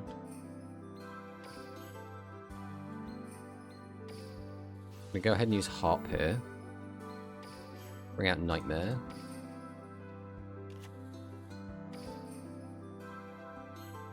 Then we're going to use Symbol. Bring back Galatea. And we're going to use World Wand. Bring back Symbol.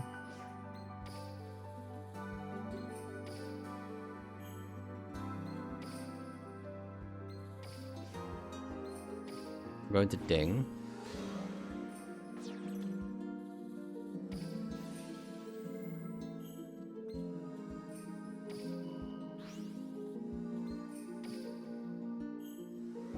We're gonna make either of those.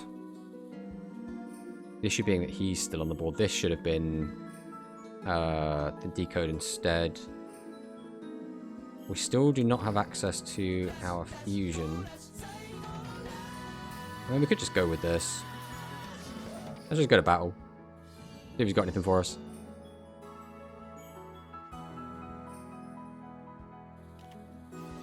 Draining Shield? What?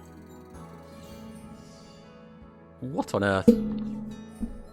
Hey, Maxim. And thank you for the follow, Kubi. Dimensional Prison. I mean, it's annoying, but... I think we played this very badly. Trying to work out what the actual better play would have been. I mean, the first obvious one is that instead of making Longirsu, we would have made Decode. That would have been a lot better.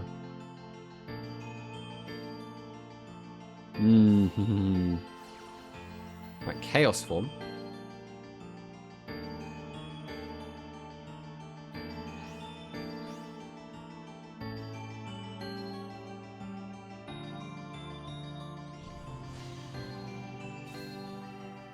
Legendary Swordsman comes down.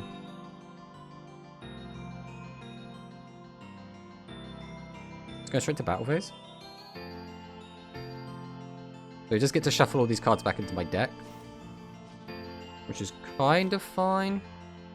Yeah, you could have done better. Yeah, I mean, we played this turn just really bad.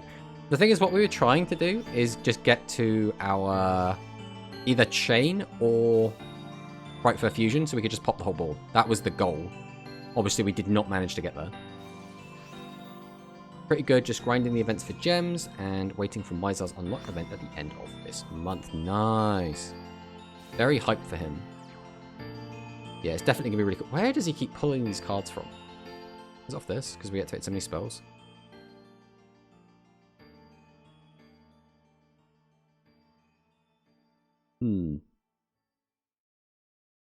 Super Soldier's Ritual Effect. Cost, he got rid of all that. So now he gets rid of all this, and then he attacks us directly with both, and we just lose. Yeah, I think we could have killed... The issue was, we were tunnel visioned on trying to get to Chain or Frightful Fusion, because Chain just gets us Frightful Fusion. So we were just kind of hoping to get to that, so we could pop his back row and then just win the game. But obviously we didn't find that, which kind of left us in an awkward position.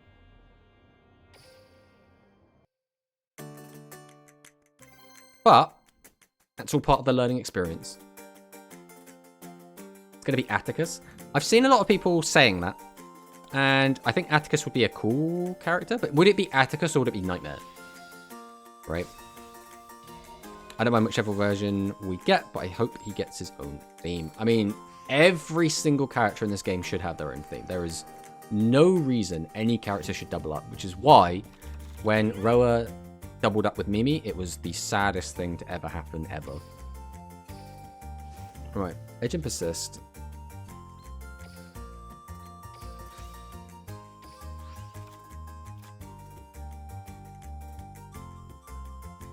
We already have that. We can put that back in our deck. We can get that out. But then where does that go? Doesn't really go anywhere interesting. So I guess we just summon. Use the effect to grab wings. Activate Bear. Set Toy Vendor. Activate Toy Vendor. Use the effect. Send wings. Toy Vendor effect, I guess, is decent. Definitely not bad. Now we'll go wings.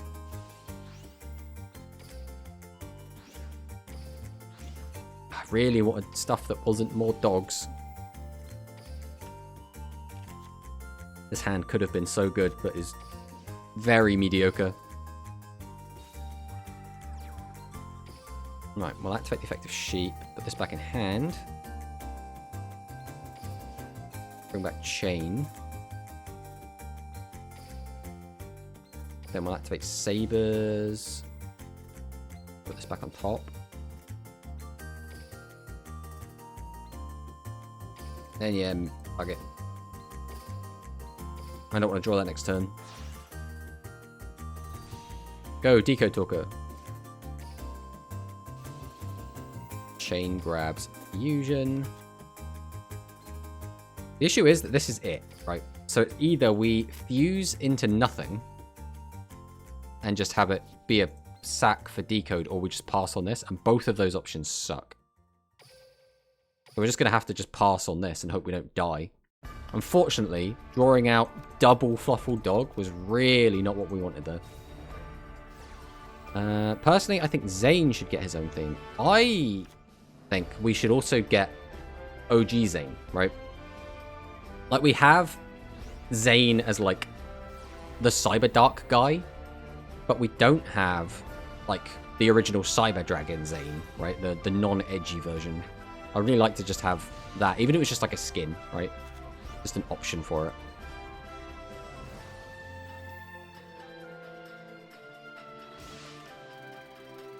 I mean, we're probably just dead here, but we thought we'd be dead anyway.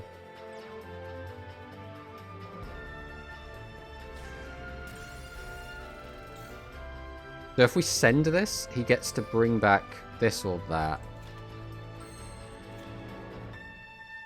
Unfortunately, all of these cards are just dead.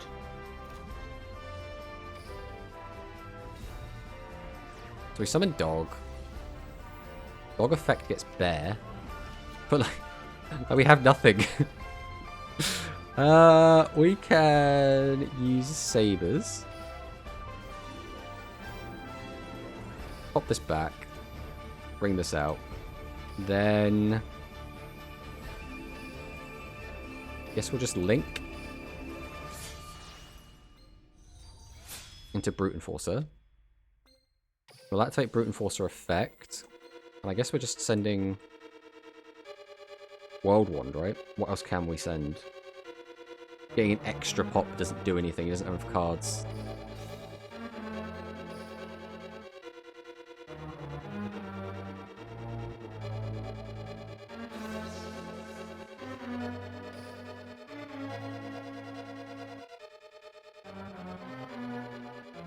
But now we can pop both, but then he just gets out another guy. I mean, we have to do it, right? We don't have any other options. We can do a Link 3, but like, where does that get us?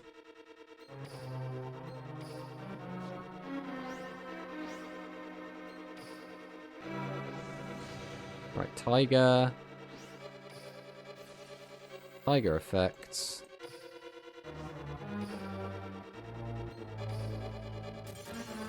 Now he gets to bring back a big guy.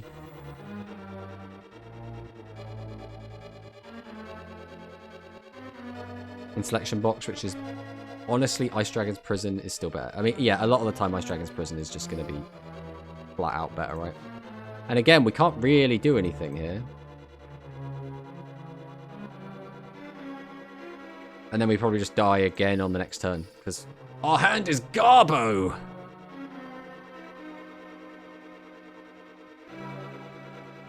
I don't know how we've managed to, like, brick this hard, though. Like, Jesus, where are my Orcus cards at, you? The double draw into dog, like, really messed us up. I don't even think we have another dog target. I think we've literally drawn out every FLUFFAL in our deck.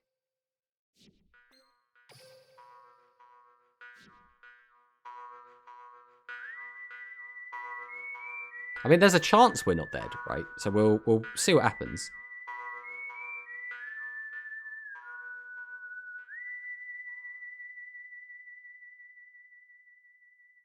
But what is left in our deck? We've got 2 copies of Harp. We've got Skeleton. We've got Orcus Nightmare. We've got Babel. We've got Orchestrated Return. And 1 more card. My Cosmo deck is finished pretty much. Just need Dream Ticket, 3rd Tin Can. So I was watching Shui play Cosmo yesterday.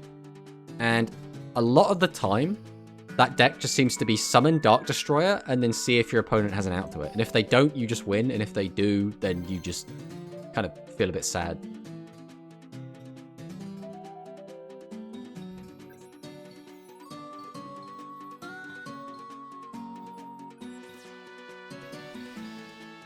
It's Maximilian Pegasus once again.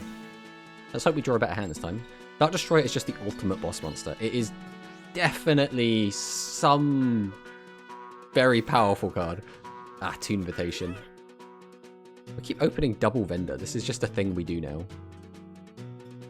What does Toon Briefcase do again? I always forget. Toon Briefcase. Let's read this up before we immediately walk into it.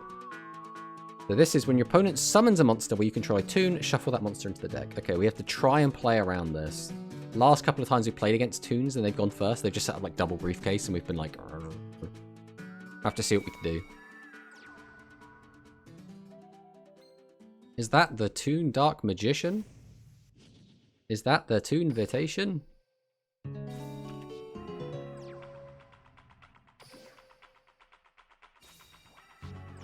So now he's got a Toon World.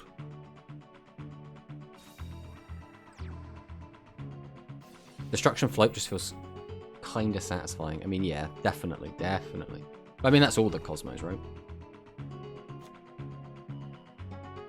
Grabs out Toon Bookmark. Activates Toon Bookmark.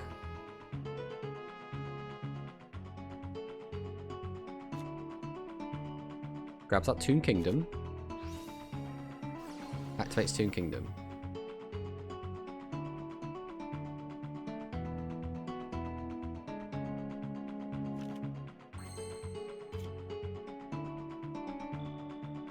Right. We always start with our skill.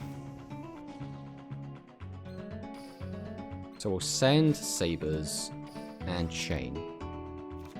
Now we're going to summon Dog. This will be our normal. We'll use Dog effect. Let's see if he briefcases here.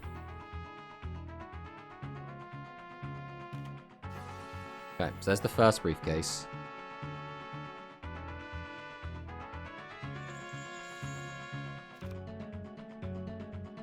This does absolutely nothing. This does nothing right now. Unfortunately, that might just be it for us. I can grab... Like, these are all dead. This doesn't do anything without another monster, so it's got to be wings. We've already normaled. And I can't target him with effects, right? Which means I can't use that, which means I have to do it that way round. So it has to be...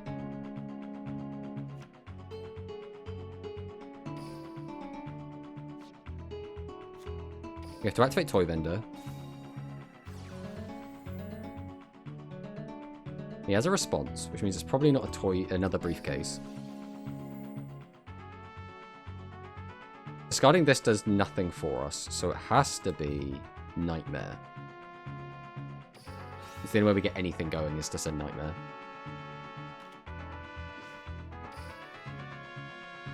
So now we can summon out Wings. We could have got to a monster anyway to use Nightmare on. Okay, so now he's going to try and interrupt us with this. This is also kind of fine.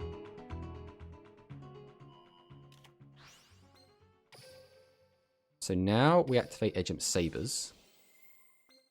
And we'll pop this to the top. Doesn't really make much difference. So now we can use Orcus Nightmare. Then to the graveyards. If I send this, I get that back to get that out. I don't think that's worth it. I think we just use this. Then we go Harp Horror. Get out Symbol Skeleton.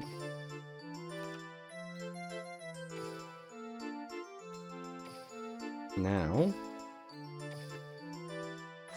we go Galatea.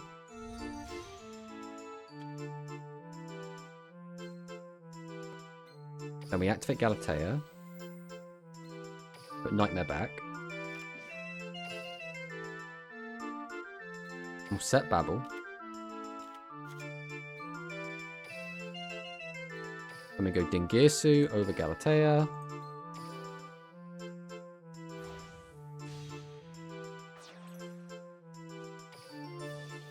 And I think we just get rid of the Toon Dark Magician.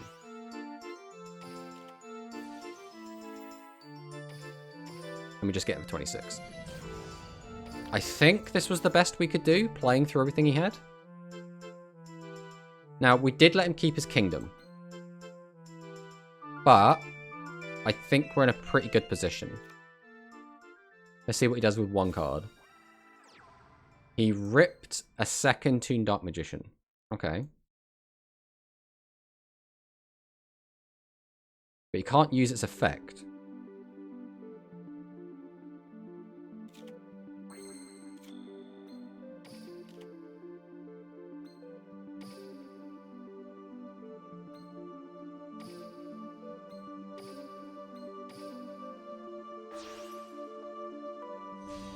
We'll go Phoenix.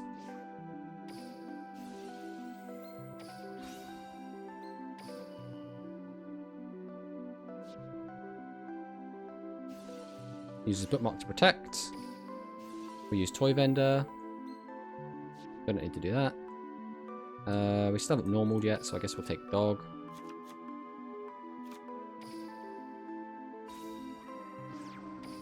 Dog effect. Get Sheep. Special Sheep. Sheep effect. Dog back to hand. Bring back Chain.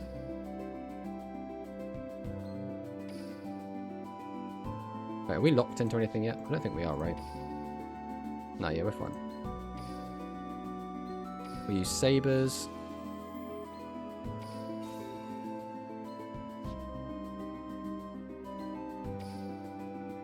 Then we go into this. You. You.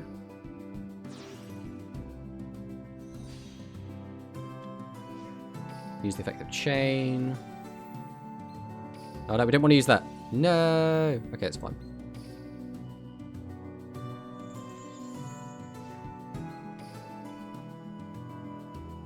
Add this to hand.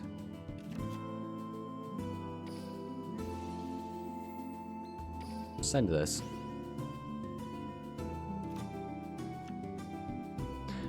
And that's the game. I want Pure Fluffals to be playable. Pure Fluffals is never going to be playable, Max. It's just not going to happen. Pure Fluffals have nothing to do on turn 1. The best you have is that you'll just have Scythe into Cruel Whale. Like, that is the best you're going to get in Pure Fluffals as like a... And that's not even like a turn 1 play. It's just that I can interact with my opponent during their turn. Fluffals are fundamentally just an OTK strategy.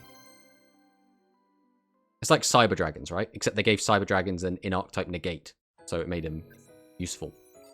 We are missing the support. That's the reason why they aren't playable right now. But even if we got Penguin, and we got Cruel Whale, and we got the Octopus, whose name I forget, or the Squid, whatever he's called, and we got, like, Dolphin. If we got absolutely everything, it still needs to rely on out-of-archetype support cards. Like, even on Master Duel, you rely on things like Toad. You rely on things like Bahamut Shark. You rely on Appaloosa.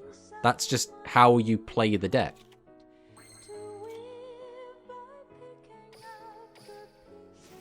Alright, we'll go Edge and Persist. Send. Activate Return.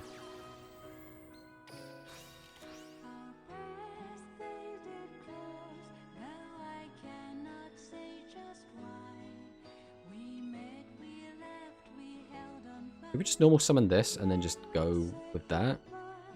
That can't be correct. Right.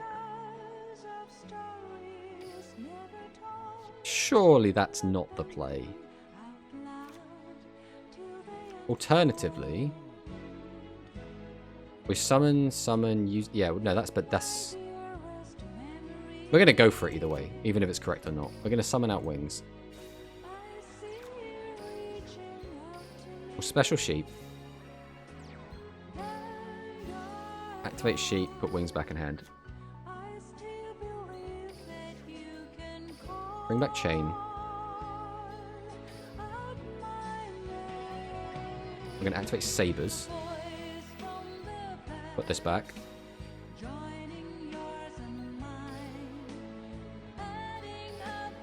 We'll go 1, 2, 3. Bring out Decode. Activate the effect of Chain.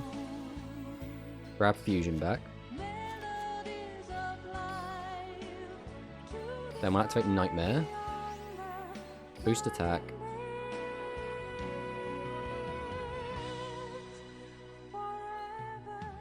Send Horror here.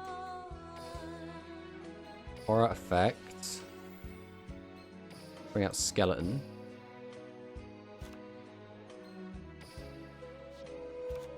Then we'll just drop Fright for Fusion.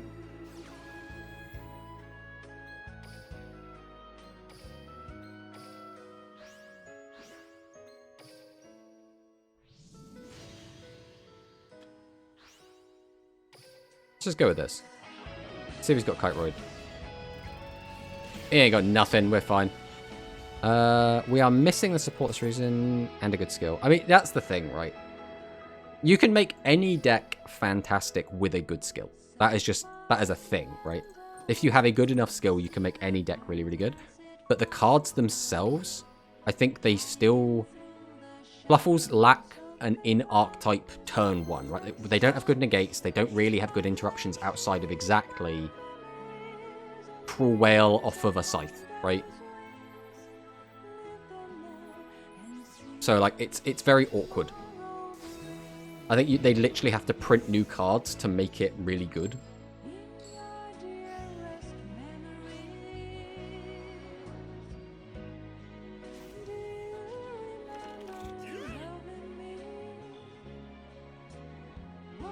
That's a hand. I mean, we can do stuff with this hand. It's just a little awkward.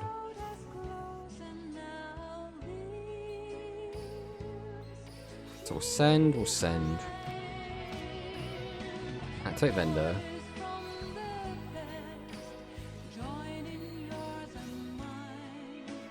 Now that's very good. So we'll summon out FLUFFAL Dog. FLUFFAL Dog effect. We can't discard again, which means Sheep is always the best pick. So we'll special Sheep. Sheep effect. Dog back to hand. Chain from grave. We still haven't normaled yet. I think here we do go Harp. Bring out Nightmare.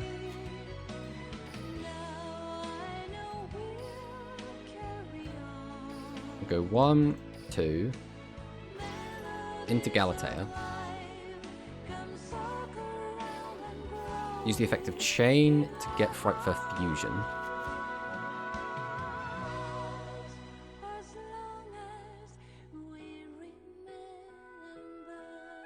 And we just don't do anything here, right? Because here we can just normal summon Dog.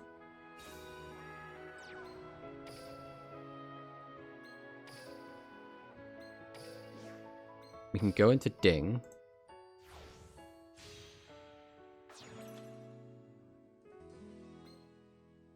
Attach with Ding, Harp Horror.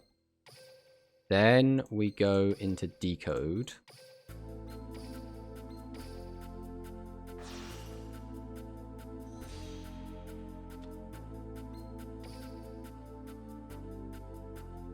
Then we use Nightmare.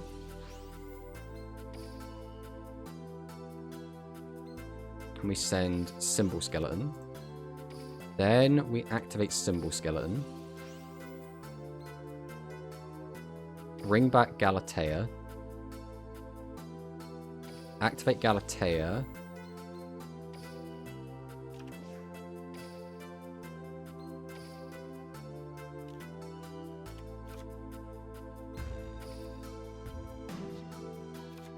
We can also activate this. So the only problem is we don't have that. I can do that during his turn. Use that effect to put that back in the deck. Use that to get him out. It's tricky. Very tricky how I go about this. I think we've messed this up somewhere. But I think we do just have to end on this for now. Okay. Let's see what he's got. We have the Babble up, which means we can start to move things where we want them.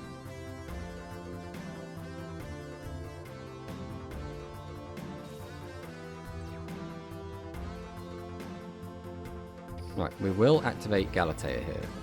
I'm going to put this back.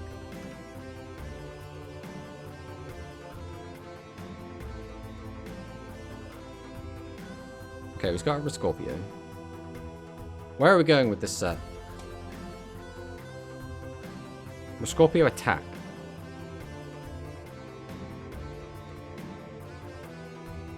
I mean, he's going to use the combat trick one. I think this is kind of fine though, right? No, we're just going to use... Interesting, interesting. Expect Super X.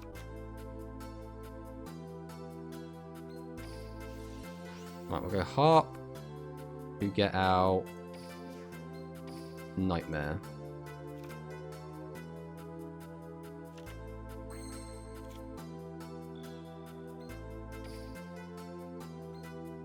I mean, sure, we'll just go for this.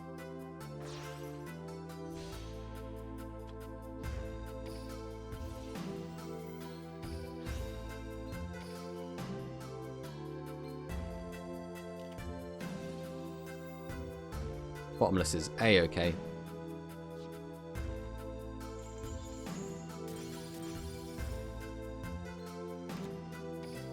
And we'll go Fright for Fusion. Go for everyone's favourite little wolf. 1, 2, 3, 4. Out you come, Frightful Wolf. I mean, I'm pretty sure we've already won, but we're going to do this anyway. Nightmare Boost Wolf.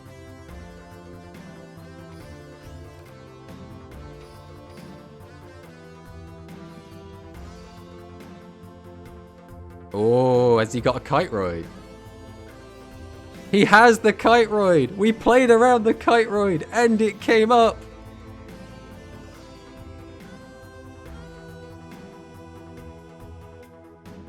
This is why you always play around the Kiteroid. You must always remember Kiteroid is a card. It does come up. Always summon out a 4-attack Frightful Wolf. He's like, oh, Kiteroid, please save me. The wolf just keeps coming. It won't stop. Beautiful. B-E-A. Beautiful. That's what we like to see.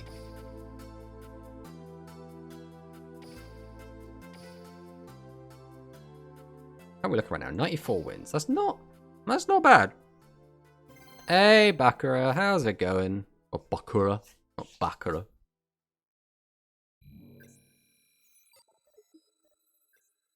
We have the man, the myth, the Maximilian Pegasus. Are we about to see some Toombitation, is the question. Oh, 1 win off rank up as well. Life point boost alpha. Okay, okay. I see you. I see you. We're setting back row.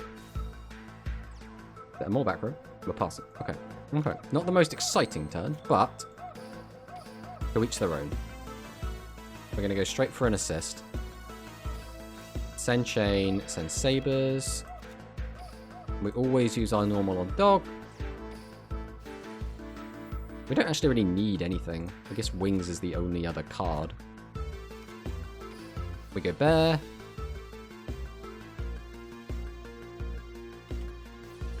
Debunk.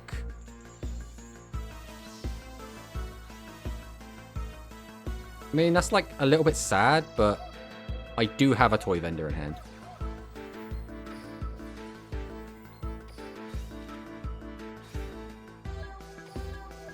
Let's see if he has another debunk.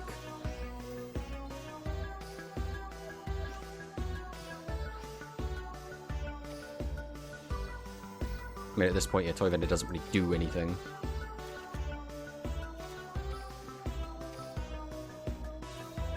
Out you come. This is where things get a little bit tricky. I need to do this in a very specific way to gain full value. I suppose I don't have to gain full value.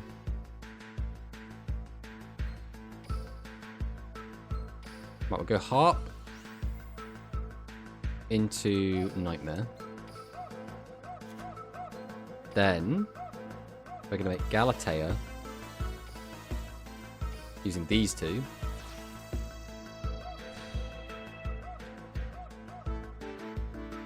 Now that that's out the way, we can use Sabers.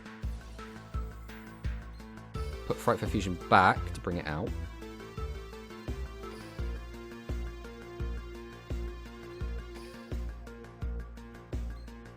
I'm going to go 1 plus 2. Make Decode. Use the effective chain to grab the Fright for Fusion we just put back on top of our deck. Then we use Nightmare. Into the grave, it's got to be Symbol Skeleton. Activate Symbol Skeleton. Take back Galatea. And our opponent's gonna scoop it up. That's what we're talking about.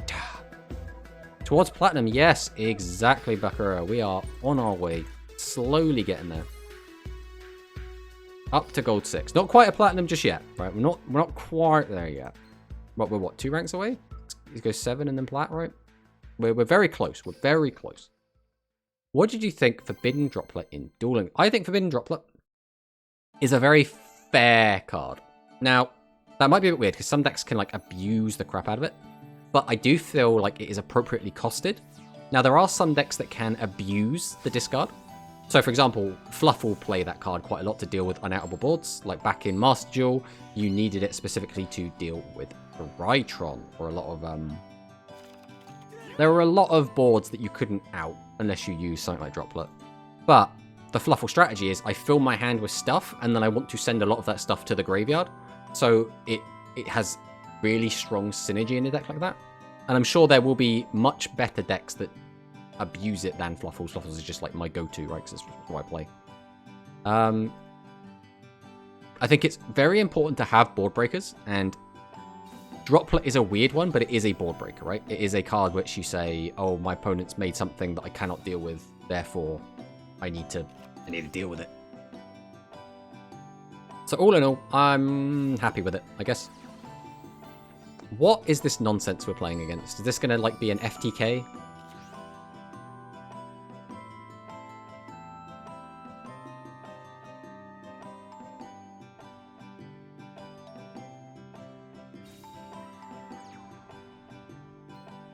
Doggy Diver. Welcome, Doggy Diver.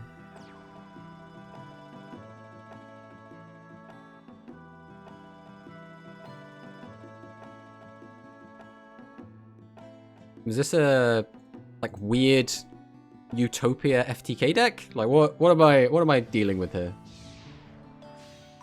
Okay, here's Utopia.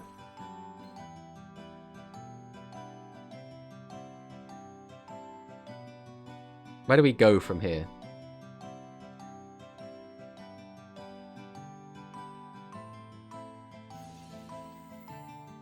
Activate Utopia. Or not Utopia. Activate Arm Sage. Uses Order of Chaos.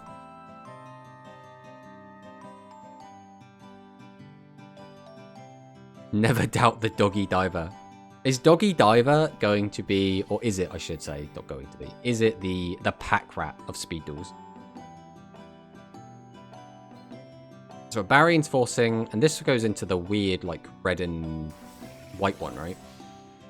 This is just Utopia Ray V. When it's destroyed by opponent's card effect, you target one X monster in your graveyard, return that to the extra deck. Oh, this is the one. This is different art, I think, from the one I'm used to. Once per turn, you can attach... Once per turn, you can attach one material from this card, like one monster your opponent controls, destroy that monster if it's face up. So it's not a quick effect. And so as long as I don't destroy this card, it doesn't do anything, right?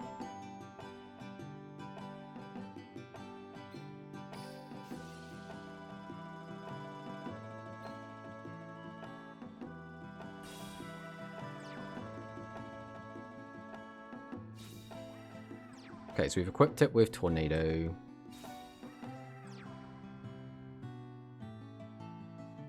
Lots of back row. Now, these are the cards that actually scare me. This is fine. The other thing that scares me is my hand is not fantastic. Ugh, that didn't make it any better.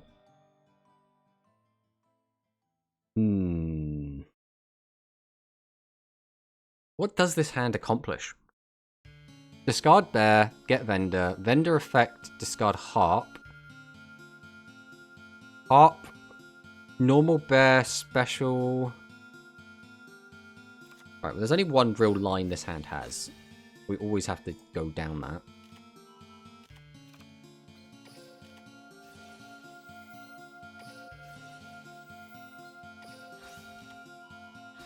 that. That stings.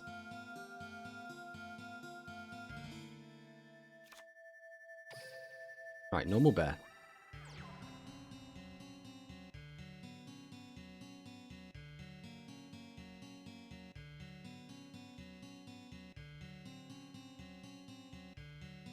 When it rains, it pours.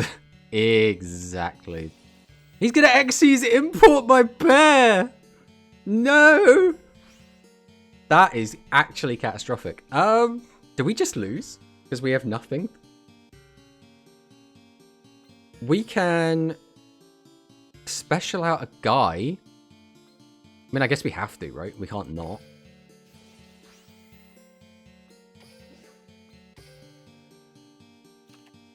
But then that's it. That's as far as we go.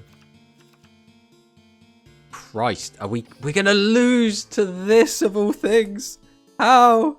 How do we lose to this? We're losing to Cup of Ace. No, this kills you for sure. Yeah, there's like nothing I can do here. He pops my guy.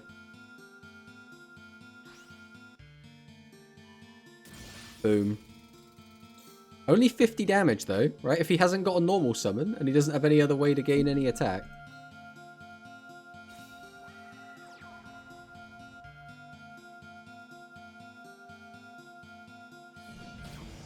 "50 life in a dream! Let's go, baby!" Alright. There's the ad break. Alright. Heart of the cards. I don't know what top deck gets us out of this, but give me it. Dog is not bad. Right. Normal dog. Dog effect. Grand gifting 1 sub. Thank you so much for the gifted sub, Grand. Could you please stop outing my normal summons? We still haven't discarded. Do we take Wings and Prage? Or do we take this? Where does this go? Send something from deck. Grand Has to be Harrier World gifted War. 1 subscriptions. World War brings it back. That gets me 1 body. That also gets me 1 body. That gives me 2 bodies. One of which is an Orcus monster. And that doesn't go anywhere. It just gets me to Galatea. Right, we will do this. We'll take Sabers. We'll take Sabers. Because this is a guaranteed line at the very least.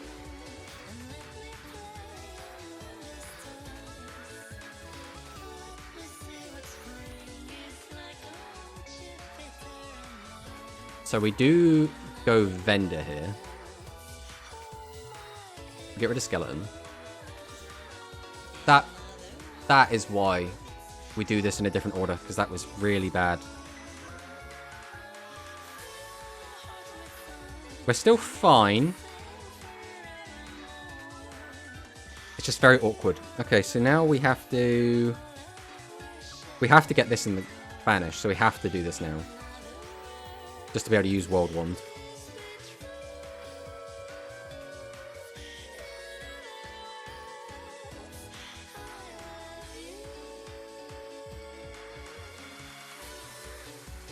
None of this actually matters. We might as well do this now.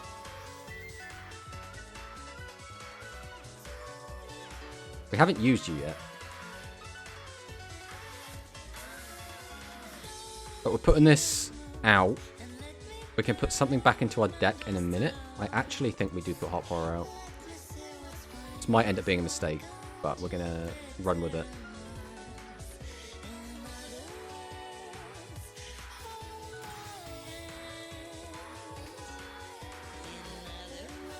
We just keep summoning, baby!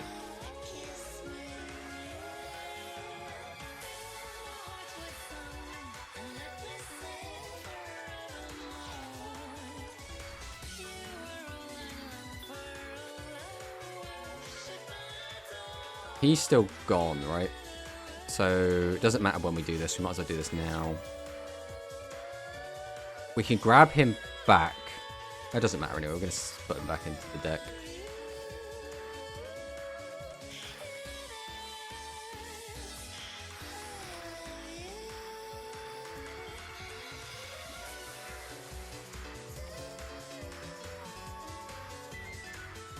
Out comes the Ding. Ding deals with all of this. All of this nonsense is now... Ding has dealt with it. We might as well use Nightmare here.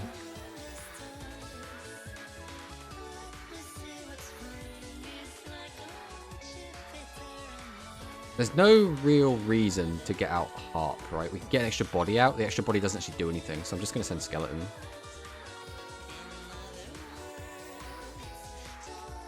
No, wait, the body was lethal. Did I use... I must have used an effect, right? Did I use Harp this turn? Or did I not? I don't think I used Harp at all. So I should have gone Harp, Summon, Symbol Skeleton. That's assuming I didn't use a Harp. And I'm pretty sure I didn't use a Harp.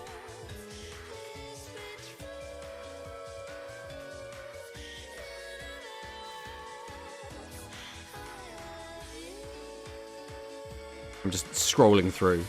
Yeah, we did not use a heart that turn. We had lethal.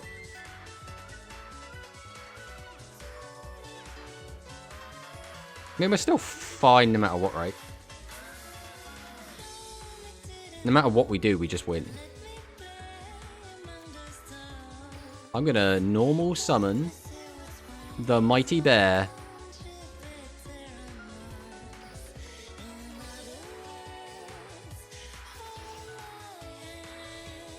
Link into Brute. Go Symbol. Bring back Ding. Use Ding. Send the defense. End this man. Oh, I don't know how we lived that, but 50 life points and a dream is all it took. Oh. Whew. That was a game enough. That was such a surreal experience. I don't even really understand what just happened.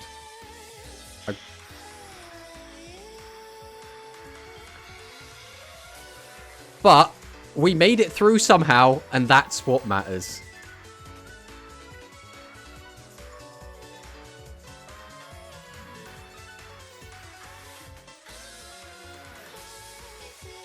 That's Yu-Gi-Oh, baby! Oh, man. They're so good. It's stuff like that that just makes you so excited and so invigorated to play. It's so good. Right, are you going to put Armageddon Knight in your deck? I don't think so. So whenever you're building a deck, right, you always have to be mindful of like what your normal summons are. And this deck already has FLUFFAL Dog as like its primary normal. I don't think it needs any more. Where does this hand get me? I should have probably discarded with Thingy first. If we take Sabers, that gets 2 cards in grey. That doesn't get us anywhere. This also doesn't really get us anywhere. That also doesn't really get us anywhere. All of these cards are a bit wonky.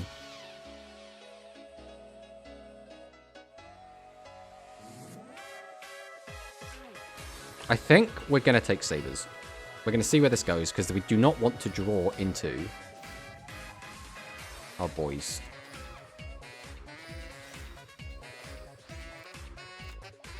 Then we go return. We send horror. Those draws are a bit naff, aren't they?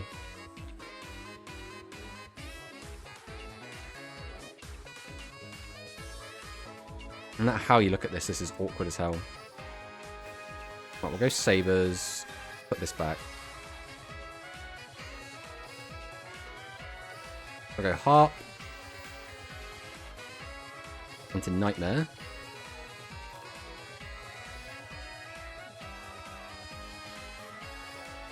We'll go 1, 2.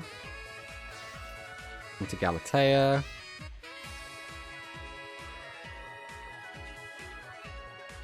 Then we're going to try and do this correctly. We're going to go into Ding.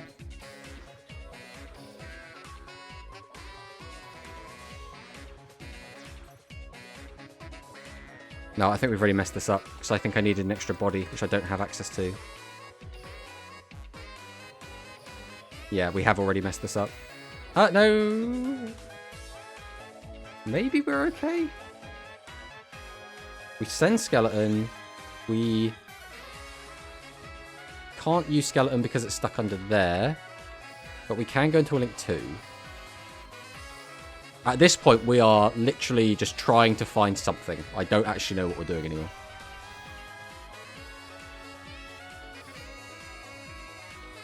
Right, Skeleton. Bring out Galatea. Activate Galatea. Put Symbol Skeleton back. Set Babel.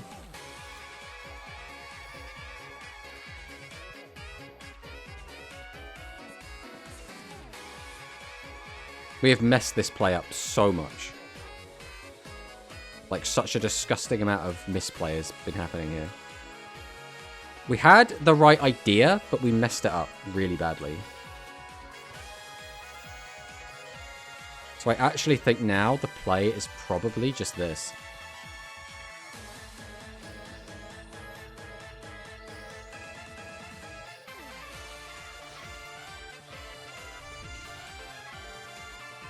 Yeah, we messed this up so horrifically. There's still stuff we can do. So maybe it'll be okay. We are going to shotgun Harp Horror now. This gets us back to Symbol.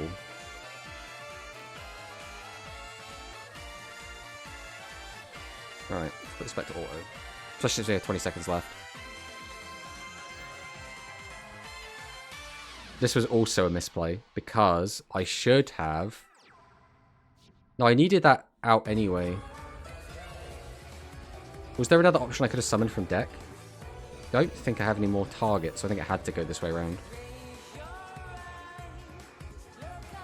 Should have put one back into deck, then you would be able to special a banished monster with Wand Engrave. Yes. Right, we're going to activate this now. Put these back.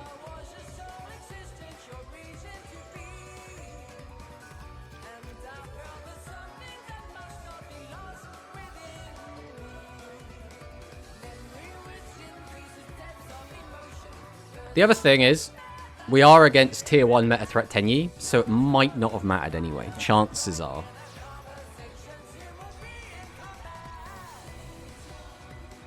Alright, Shaman's a pain in the ass.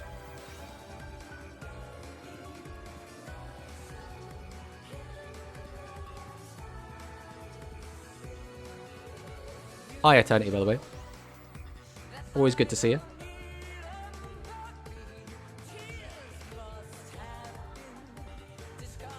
Okay.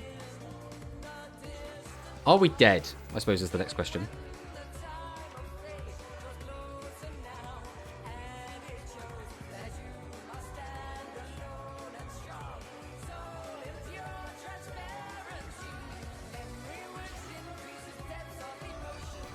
Okay.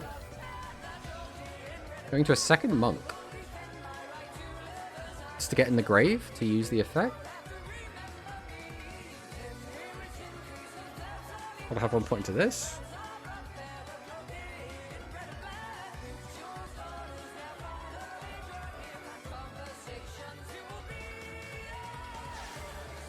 Link 4.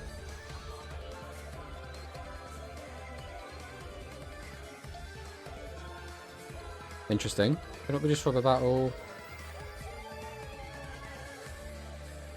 No other effect must you destroy effect. So we had to do that to get both of the Tenyi monks into the grave to be able to use this effect to pop both. That was the logic. Okay. Same buddy, thank you for the streams. I mean, you're always welcome to come watch the streams. I stream for me, so... How do we play this? Does this guy do anything now?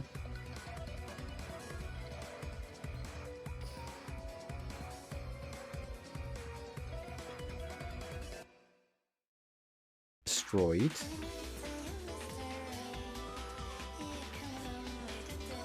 I'm kind of just chilling, right? We always normal summon dog.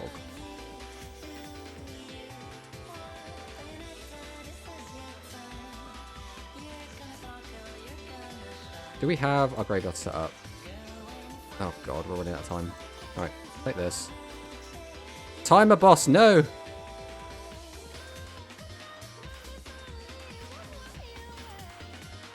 I don't think we have enough time to finish everything we want to do. Let alone think of anything.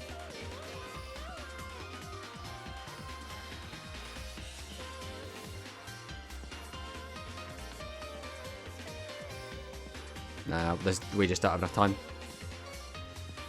Oh, if we had more time we could have done this, but that's a shame.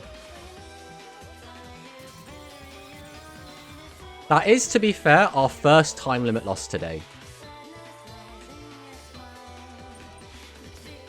So, we at least have solace in that, right? Just summon Ding and Dog. I mean, I didn't have time to literally just click through those plays in 10 seconds, unfortunately.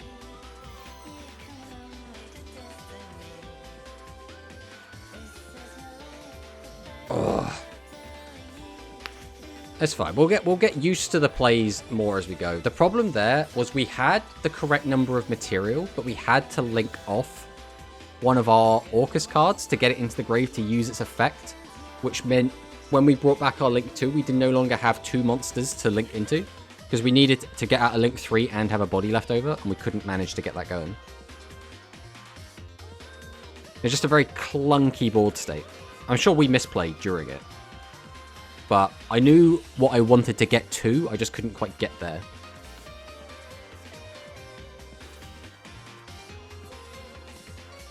Right, 2 back row, pass. Right, let's start out with Edge and Persist. We send Chain, we send Sabers. Well, normal Dog.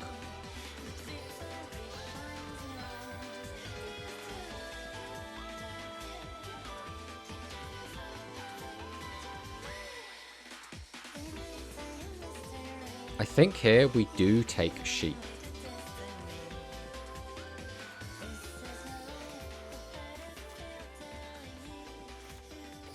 Now we're going to activate Bear.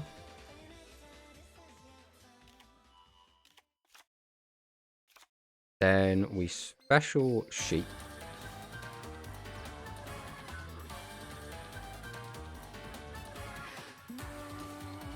Activate the effect of Sheep. Put Dog back in hand. Bring out Chain.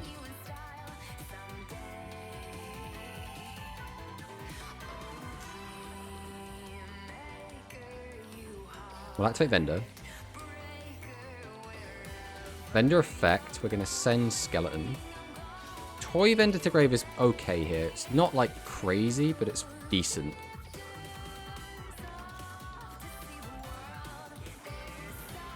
So I can put a card back in the deck to get an extra body. That body doesn't actually accomplish anything, so I actually think we're better off just going Nightmare Phoenix here.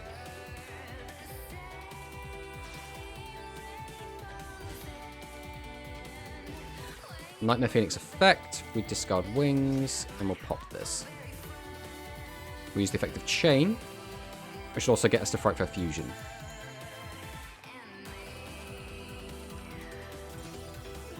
Well, we got rid of the Mallet. I guess that's neat. We'll go Wings, Banish Sheep. Use the effect of Toy Vendor. Grab another Dog. Activate Return. Return to Nightmare.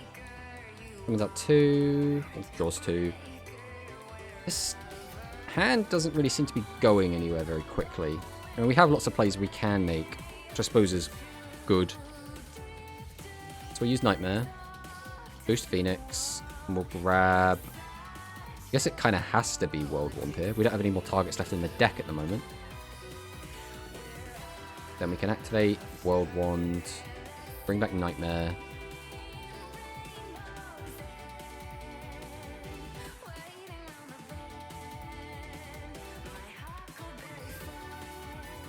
I guess here we'll just go into Galatea.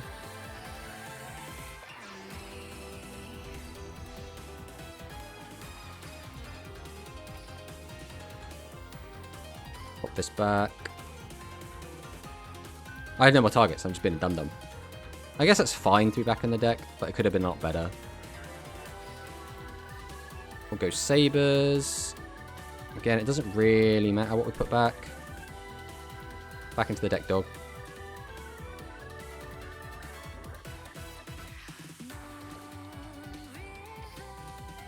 Right, here we're going to go... Actually, no, we don't want to go Ding, do we? I think we'd rather go... Decode.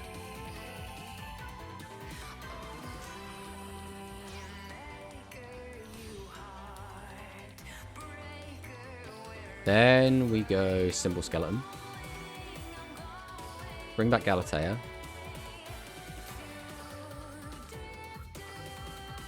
Overlay into Ding.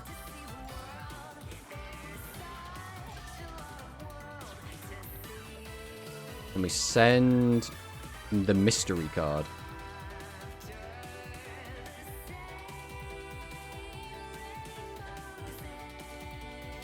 Ah, it's Floodgate Trap Hole.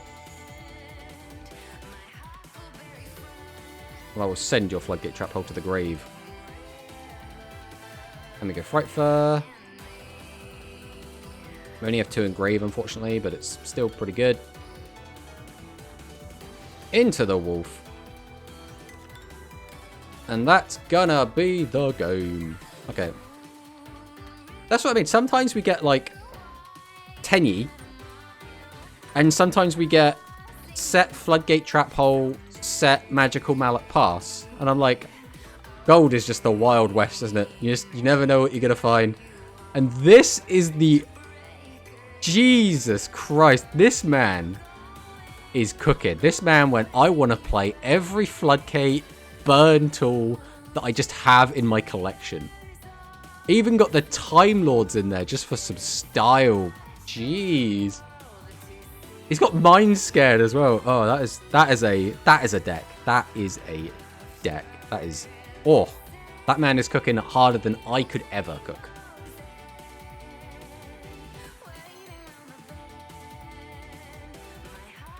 Now we go again.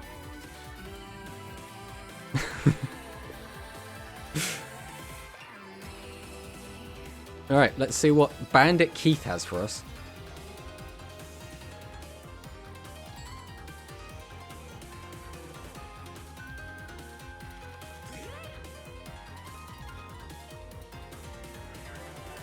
What does this hand do?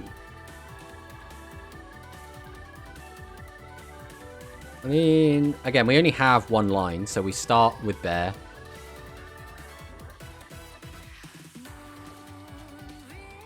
We activate Toy Vendor, use the effect, send Heart Horror.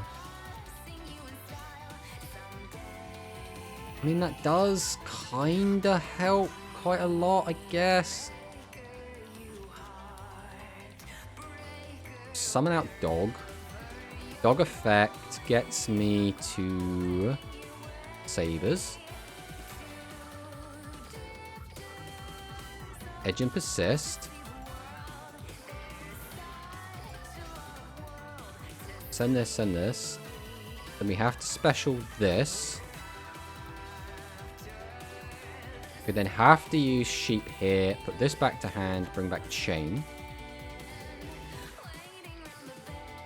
Then this is where we have to use Horror. Bring out Nightmare. Then we go Galatea. Using this and this.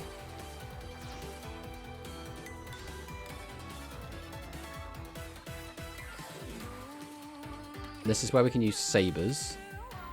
Pop this to top. Get you out. Then we can... Do we go Nightmare now?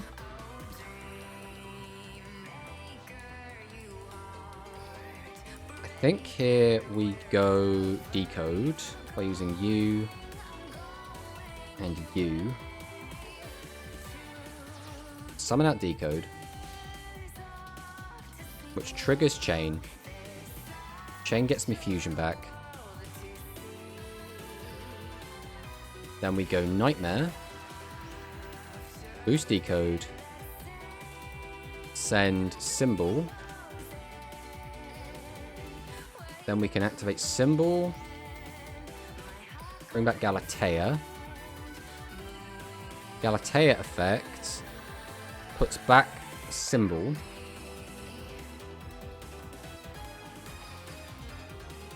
Sets Babel. Activate Babel.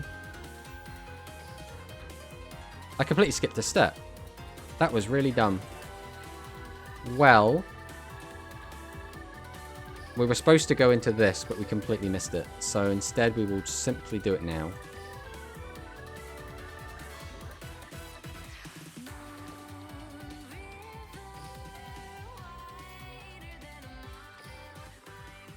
This is still fine. This board is fine. I mean, I could link again, but like to what end? We'll just leave it like this. We'll just leave it like this. If he has banish effects, he punishes this really hard. If he doesn't, if he has destruction effects, this is really good.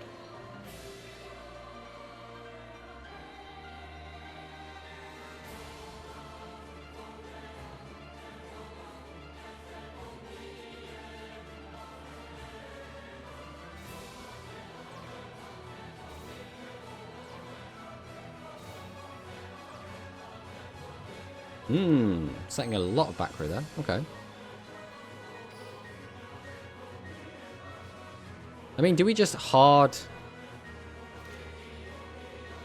We're just going to hard Fright Fur. That's what we're going to do. We're just going to drop Fright Fur Fusion. Let's see what he does.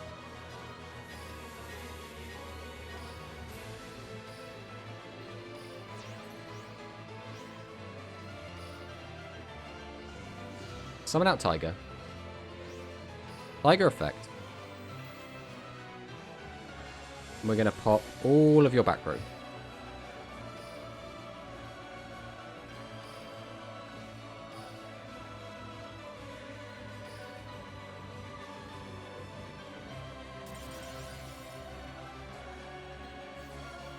Super Team Buddy Force Unite.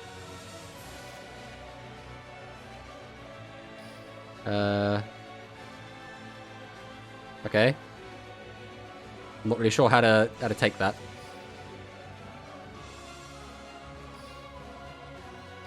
Go 1, 2. Nightmare Phoenix. Phoenix effect. Gonna pop it again. Then what will you do? Symbol Skeleton.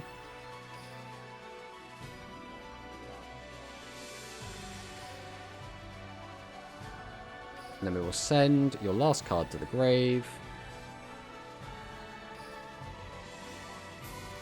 And we haven't normal summoned yet, so we'll summon Bandit Keith. The Bandit Keith player is playing Blast Sphere. I love that. I love that so much. No, this should just be lethal.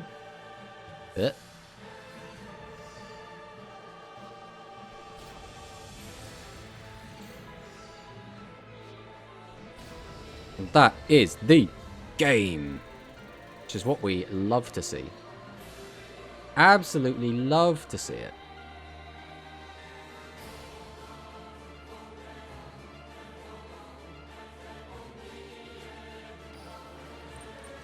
Oh, the question is, do we just call it there? It is 3 o'clock.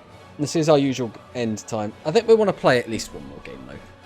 I know, I can't remember who it was. Someone was around earlier asking for a viewer game, and we were planning to do some viewer duels today, because we had quite a fun time doing that on Tuesday. But if no one specifically around that wants to play, I will probably just play this game and then call it for today. Which has been a really, really good day. Quantum really helped us out playing how to play the deck. Obviously, that man has been playing a lot of Orcust, and he is a FLUFFAL enjoyer, which is the right kind of people. You know, you always want to make sure you're hanging out with the FLUFFAL enjoyers. All just really charming and friendly people. And you have to be all about the FLUFFALs. Look at that bear. Look at his little eyes. We're against 6 samurais. Okay. Okay. This is not a quick effect, right? During either player's turn. It is a quick effect. It's Utopia. He's back.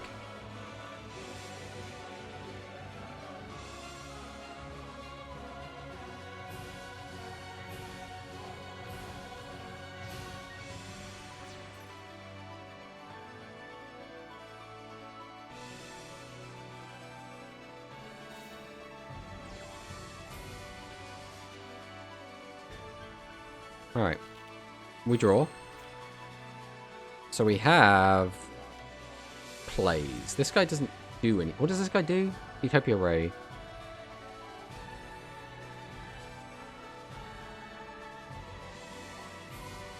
Okay. I guess, again, our normal summon is always dog.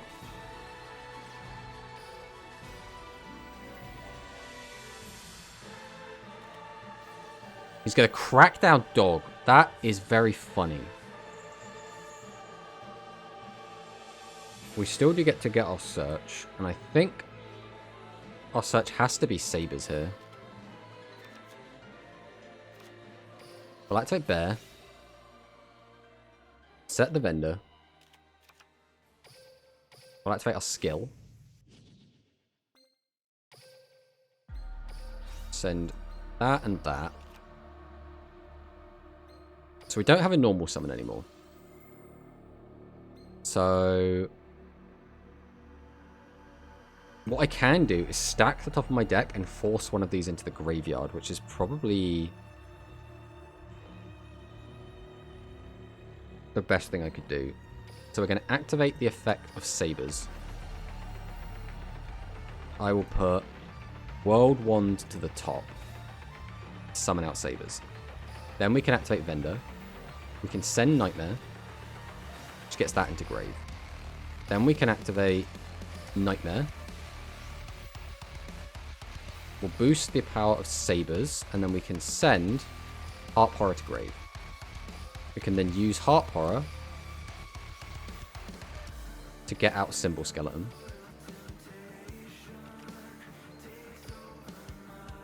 Then we can go Galatea and just get rid of his card. That's probably the best option we have, realistically.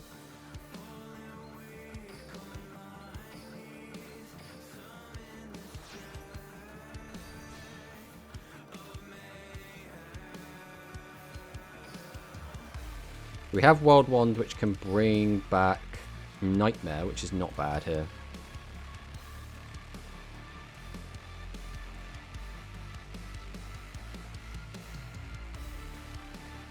One gets one. That can get back that. Alright, let's do this. We are going to... No, because that messes it up, right? If I can't get a third one now. So we will use World Wand here. We'll grab back Nightmare. Then we're going to activate Galatea here. And put World Wand back. We will set... But we're just going to set Babel here. Then I think the play is just going to be go into Ding.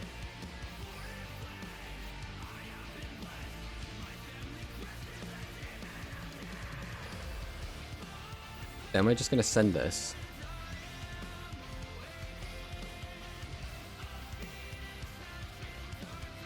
Then I can activate...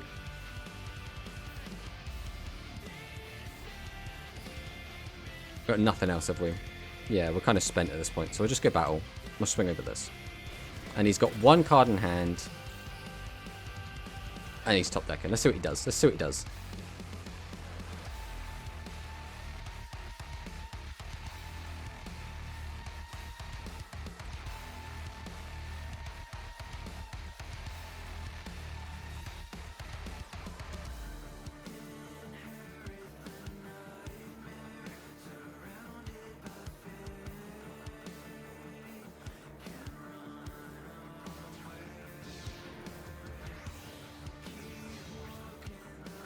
Right, Utopia's back.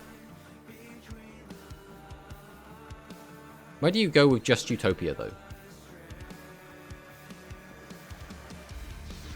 Okay. We're going to go into Utopia Ray.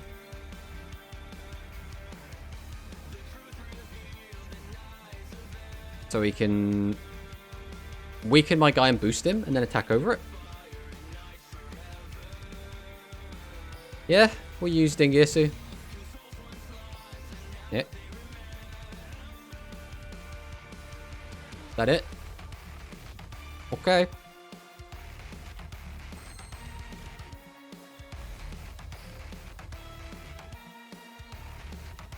I mean, sure, we'll just do this. Link everyone off into Brute Enforcer. We will go ahead and use Symbol Skeleton. Bring back the Ding. And then we'll send Nope, didn't mean to do that, but that's fine. Big boost.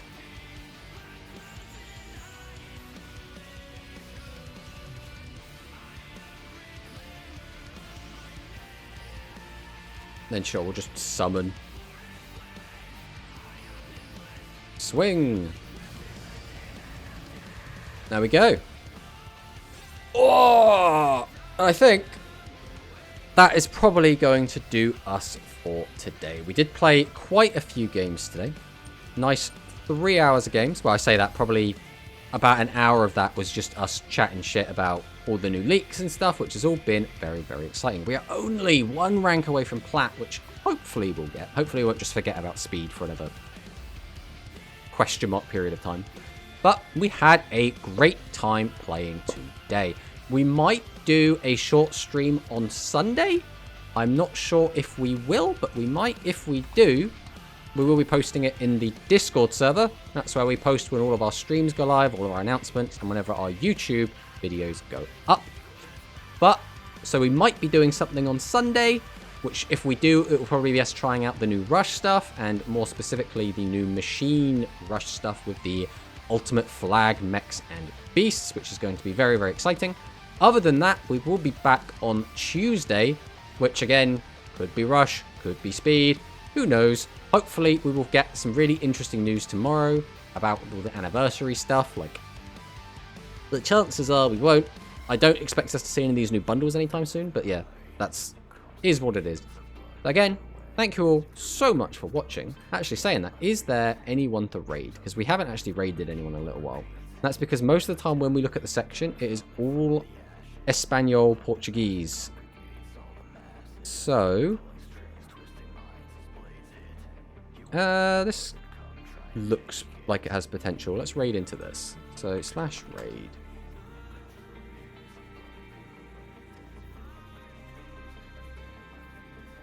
Yeah, thank you all for hanging out. We're going to raid into someone who I've never watched before, so let's just go and say hi. Oh, let's see if we can get the name right. What was wrong with that name? Ah, we spelled it wrong. Okay.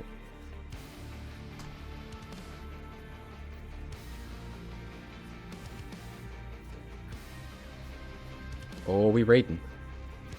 Or you know we raiding.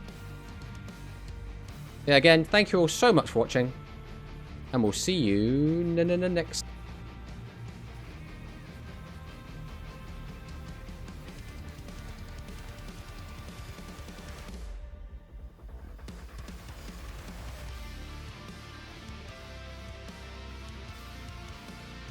Oh my god, I'm a raid. I haven't raided in forever.